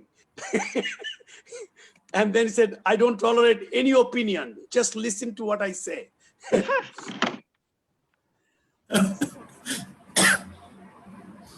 Let me see whether I can get this. So actually it was from yesterday with our EKG conference. So I just told the fellow to send me. Okay, see, we called it EKG Halloween cases. Halloween is today. Halloween is a big thing in the US. That they think that all the ghosts come to the earth. Okay, so not this one. I don't know how much time I have. So I'm going to show you the one that we are still You're not struggling. sharing, Hafiz. You haven't shared the skin yet. Can you see my screen? No. No, okay. Let me see this. Share. You should be able to see now. We have started sharing, but not yet visible. Slide view. This is both sinus and ventricular arrest now. We have not seen it, sir. It has not come to us yet. 7 সমুদ্র 13 নদী পাড়ায় আসতেছে তো এই জন্য দেরি হচ্ছে। আচ্ছা এখন হচ্ছে না? Really? Slide share যাওয়া লাগবে, slide share. আমি তো গেলাম slide share. It has not still come to us.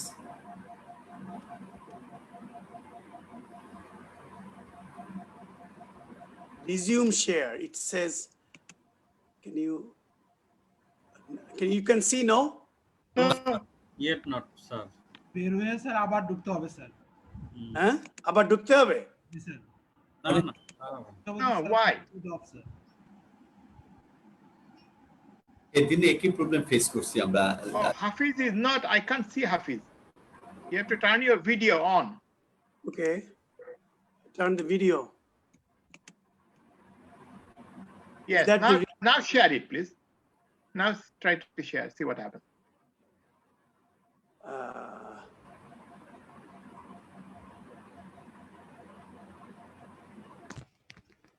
But I don't see the file in the... Okay. Oh my God. আপনাদের আস্তে আস্তে আমরা একটা কোশ্চেন করি স্যার। একজন কোশ্চেন করছিল ওই যে আগের একটা ইসিতে স্যার এলবিবিবি না আমরা বলছি, তো হি ওয়াজ confused why we are not saying it's LBBB. Well, yes. The reason you are not saying this is not LBBB because lead 1 was left bundle morphology, but lead V1 through V6 was a negative complex. Exactly.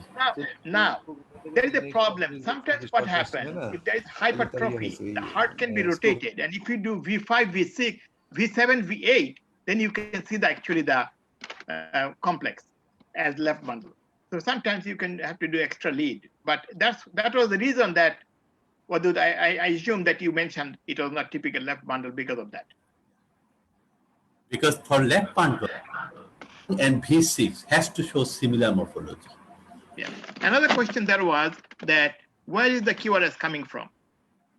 If in complete heart block QRS is narrow, or it conforms to one of the bundlement morphology, right or left bundle morphology, then it is coming from the junction or his area. If the QRS have no other morphology, it looks like a ventricular premature beat or ventricular tachycardia, idioventricular rhythm, then it is coming from the ventricle itself. So you were saying in one of the ECGs, the answer could not be idioventricular rhythm because the morphology was RBBB type. Exactly. And that is a typical pattern. And then there was so it is not a ventricular rhythm. It is driven by something other than the ventricle itself. Okay, so it's saying that your screen share is paused. So it's paused in my side or? I think on your side, sir. So I cannot unpause it. Where do I unpause?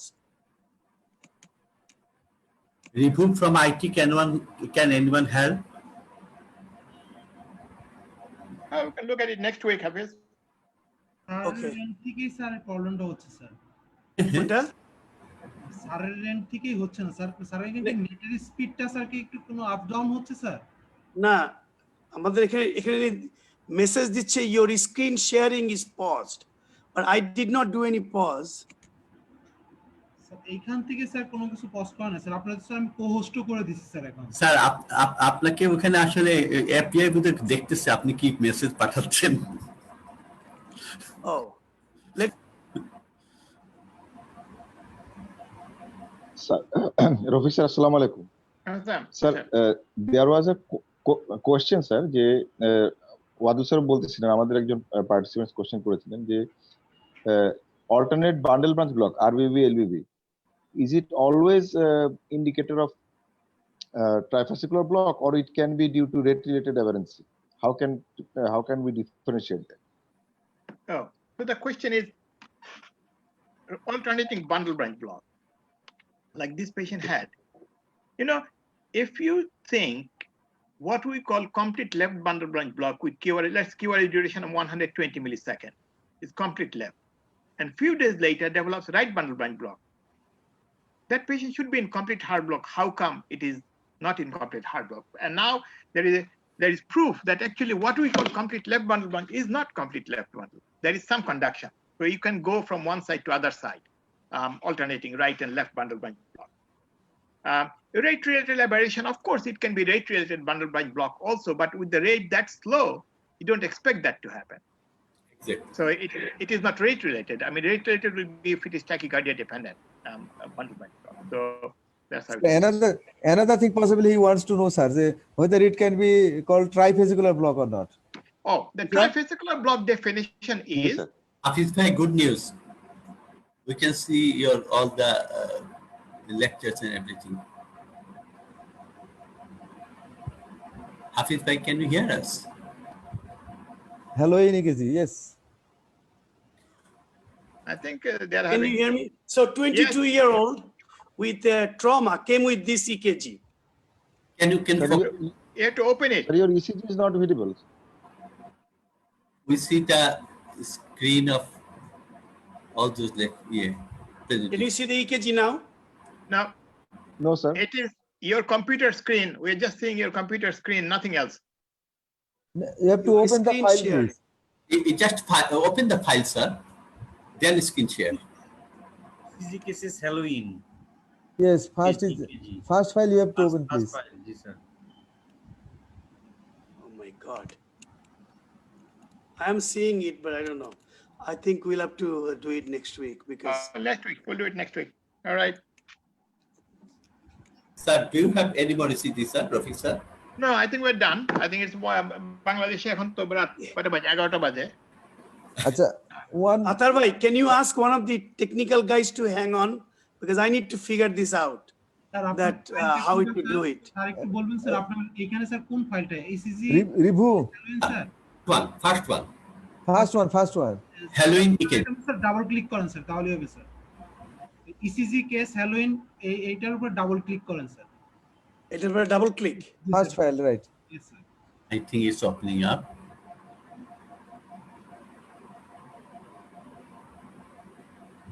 Can you see now? No, sir. No. Well, that's the problem. I don't know why. Achha.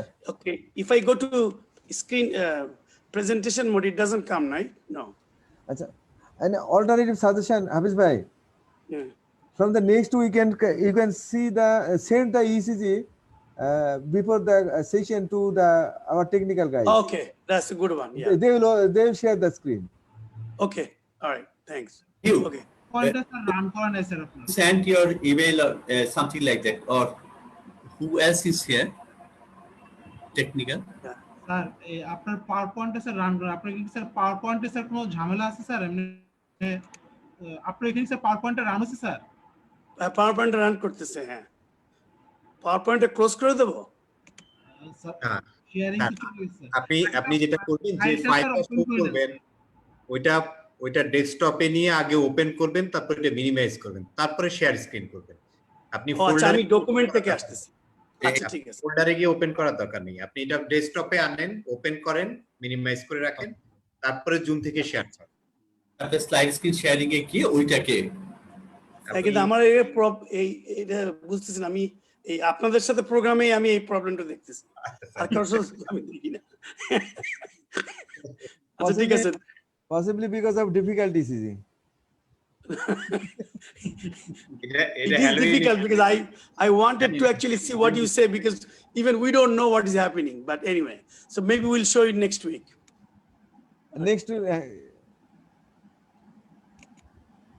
ঠিক আছে।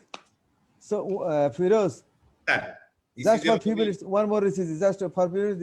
Here is Mohsin, just Yes, share sir. the screen. And ask Mohsin to.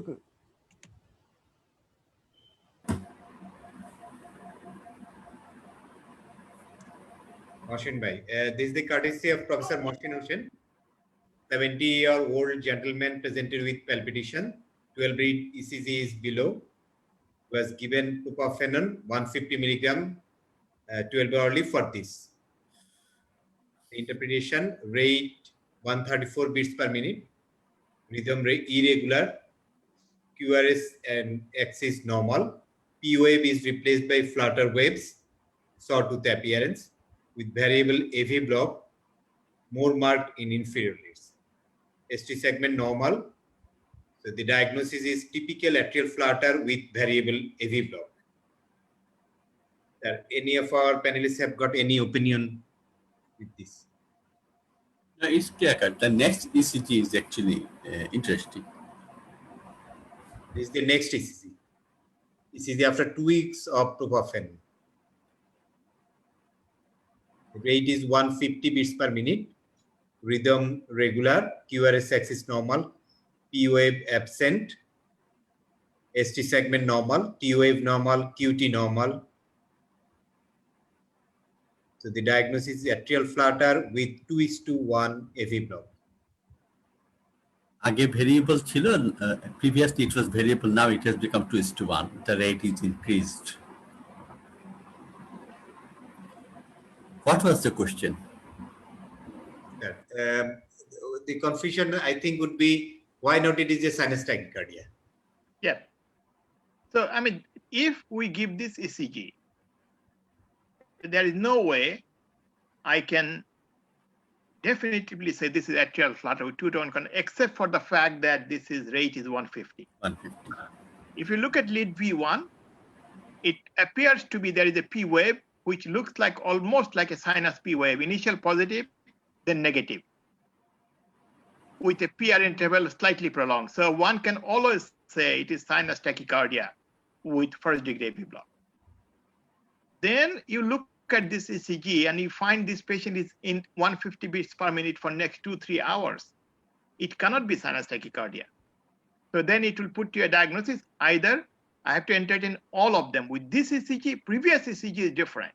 But this ECG, I'll have to consider long RP tachycardia.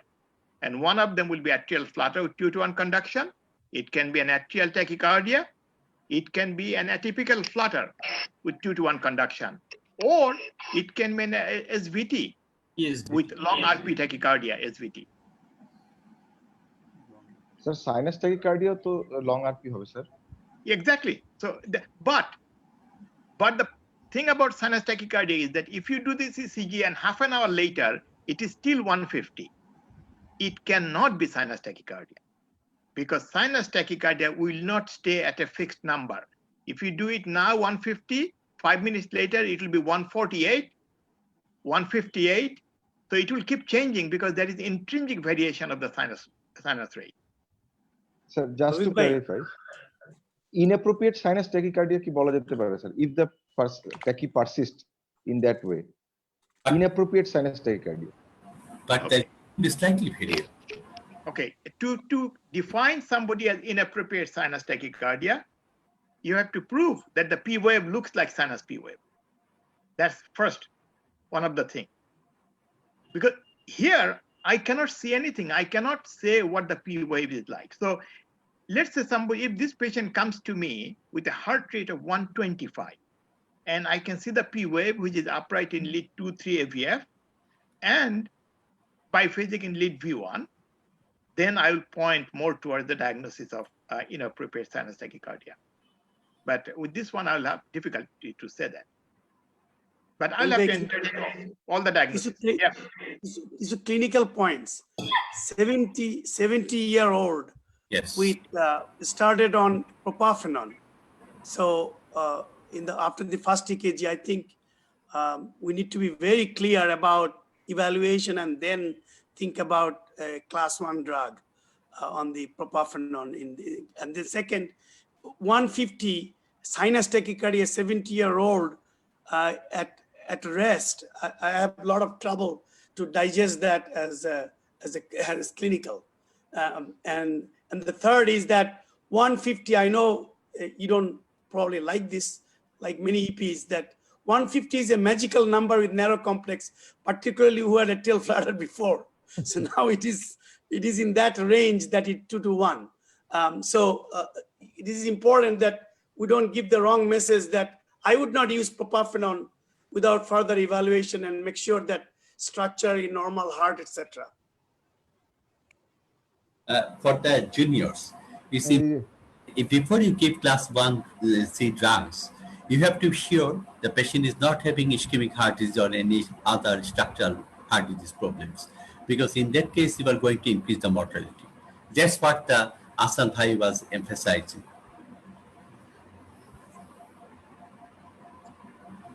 So Firoz, The answer, Mohsin, Discussion, propafenone or flecainide.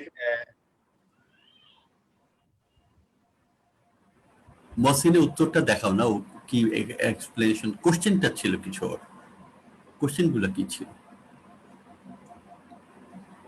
Rafiq bhai, if we know that the previous EKG and the propafenone given, then my best bet is that it has now flutter rather than anything else. Oh yeah, no question. I mean, I'm saying the reason we're discussing 150, our primary diagnosis will be atrial flutter, but you cannot say it is not anything else, because especially the second ECG, the first one is different. That's why I was saying, that one is interesting.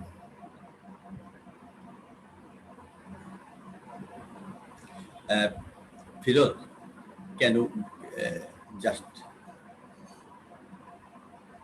Firoz, তুমি এটা পড়ে যাবা? তোমার discussion হয়েছে। Okay, yeah. And the last line is most important. একটা কথা আমি বলি, এই আবার দেখাবো স্যার? ওয়াদুদকে বলি একটা কথা। আমি ফ্লাটার দেখে চিন্তা করি, রফিক ভাই হাসবে, যে আমি দেখি যে ফ্লাটার অ্যাবলেশনে আসছে কিনা ক্যাথ ল্যাবে, তখন আমার চিন্তা হলো যে এটা কি মানে কুইক প্রসিডিওর না লং প্রসিডিওর। সো ইপিরা বলে যে তোমরা পরে ক্যাথ করো, আমরা এই ইপিটা চট করে অ্যাবলেশনটা করে নিই, কিন্তু আমি দেখি যে যদি লেফট সাইডের ফ্লাটার, তার মানে এটা চট করে হবে না। রফিক ভাই এই ব্যাপারে No, okay. There is a big difference between intervention. Only যেটা চট করে হয় intervention. EP is never a chot kora business. Exactly. So it is not like this. EP, you need to think about it. You need to have a mathematical mind. And as my professor used to say, you can train anybody to do intervention, but not EP. Because you have to think. And the patients, is the personality will have to be different. You cannot do EP unless you have a very calm mind and open mind. You go in and you don't say, I'm going to finish at what time. We never say that. I can only tell what time I'm going to start the procedure, because it is not like that I have 20 patients waiting that I have to finish the intervention. That's why I don't trust the EP guys without looking at the EKG. I don't give the lab without looking at the EKG, because they will say that, oh, this is right-sided, no problem. Oh, no, this is a problem, because you see, your lab is a multifunctional lab, and EP lab and intervention lab cannot be the same lab. It has to be a separate lab, because once I start the procedure, I have to finish it. I cannot wait. And my theory is, if I start a procedure and God comes and asks me to come out, I'll say, please wait, you can destroy me later on, but I am not coming out of my room. And as simple as that. So you have a significant flaw in your lab, Hafiz. You cannot have intervention lab and EP lab in the same room. So we have 3 labs. We have 1 dedicated EP. But I'm just saying, those who have 1 lab and they share, you need to be, I have gone through that. No. You cannot do that. You cannot have a shared, you can do pacemakers. You can share pacemakers, but you cannot have EP procedure and intervention in the same room. And we expect that they will finish at certain time. It cannot work. And that the centers that have one lab should not be doing EP because they will not have enough skill to do that. Because if the EP guy is not doing electrophysiology every day, then he should not, it doesn't matter how trained he was, he will not maintain his skill. It should be closed. Totally agree, but unfortunately, many are becoming implanters, not doing EP. Well, no, that will depend on what phase of the career it is. I mean, pacemaker implantation is also part of electrophysiology, but that's a minor part. Doing pacemaker is like doing intervention. It's a repetitive, boring procedure. So that's different technology. Sir, one question has come up. If a patient has complete heart block with junction escape rhythm in AF, how can you say junction escape rhythm is due to AF or sick sinus syndrome when we do not have old ECG? Do we need to implant pacemaker when patient has complete heart block with nodal escape rhythm in AF? I mean, without below Pandobras. Okay. Please, we get confused with, Jamil actually pointed that out, definition of sick. Once somebody develops permanent atrial fibrillation, we should not use the term sick sinus syndrome anymore. Yes. Because now the patient is in permanent atrial. Maybe it is a consequence of atrial fibrillation. Jamil, you agree with that? Yes, sir. Yes. That's not permanent atrial. Don't use the term sick sinus syndrome when somebody is in permanent atrial fibrillation. That's out of the question. Second, when somebody have atrial fibrillation with slow ventricular response, there will still be irregularity of the RR interval. If the RR interval becomes perfectly regular, that means now the patient has developed complete heart block, either due to conduction disease or drug like digoxin, whatever it is. Even if you give high dose beta blocker, they will still have irregular RR interval. So they have to develop some kind of complete heart block to become regular. Whether to put a pacemaker in or not, that's a different story. Because somebody with atrial fibrillation on digoxin develop digital toxicity and heart block, I'm not going to put a pacemaker in, I'm going to hold the drug. Somebody develops high-grade block because high dose of beta blocker or calcium channel blocker combination, I'm not going to put a pacemaker until I allow the drug to wash off. So you have to let the drug to wash off before you make a decision about implanting pacemaker on this patient, unless you can say that, well, those drugs are absolutely necessary for this patient and there is no way of stopping the drug. Or in a situation where if I stop the drug, patient becomes extremely tachycardic, and if I give the drug, they become bradycardic, then you can put a pacemaker in. So please be careful about the indication of the pacemaker implantation. That's very good explanation. Thank you. Atahar bhai, Firoz, do you want to finish? Yes, sir. It's 11:15. I think we can finish. Yes, sir. Thank you. Thank you, sir. What is the topic next week? Atahar bhai, unmute. Atahar bhai, unmute. Atahar, sir, please unmute yourself. Sir, next week's talk, sir, আপনার ECG, yes, sir. ECG in genetic disease. So, sir, আপনি ECG in genetic disease বলবেন নাকি sir ওই টকটা sir when to pace or not to pace? এটা sir আপনার খুব অনুরোধ স্যার, এটা খুব দরকার। এবং what type of pacing we should choose in what disease type of So we can do next week. We will do bradycardia ECGs plus pacemaker ECG combined. Right, sir. It will be a hybrid lecture. Sir, that will be fine. Okay, sir. Okay, all right. Sir, we want to have but for the junior, they want to have a clear guidance about choosing a pacemaker for a particular situation. What type of mode they should be doing. Okay, all right. আতার ভাই তাহলে আমি এক সপ্তাহ পিছাইলাম। জামিল জি এক সপ্তাহ পিছাই দেন আমারে। আচ্ছা জামিল, তুমি হচ্ছে যে আগামী সপ্তাহে যে স্যারের লেকচারটা আছে না, তারপরে সপ্তাহে তুমি। ওকে ওকে, থ্যাংক ইউ। মানে কামিং স্যাটারডে, নেক্সট স্যাটারডে আমার জন্য ভালো হয়। আচ্ছা ঠিক আছে তুমি। ঠিক আছে।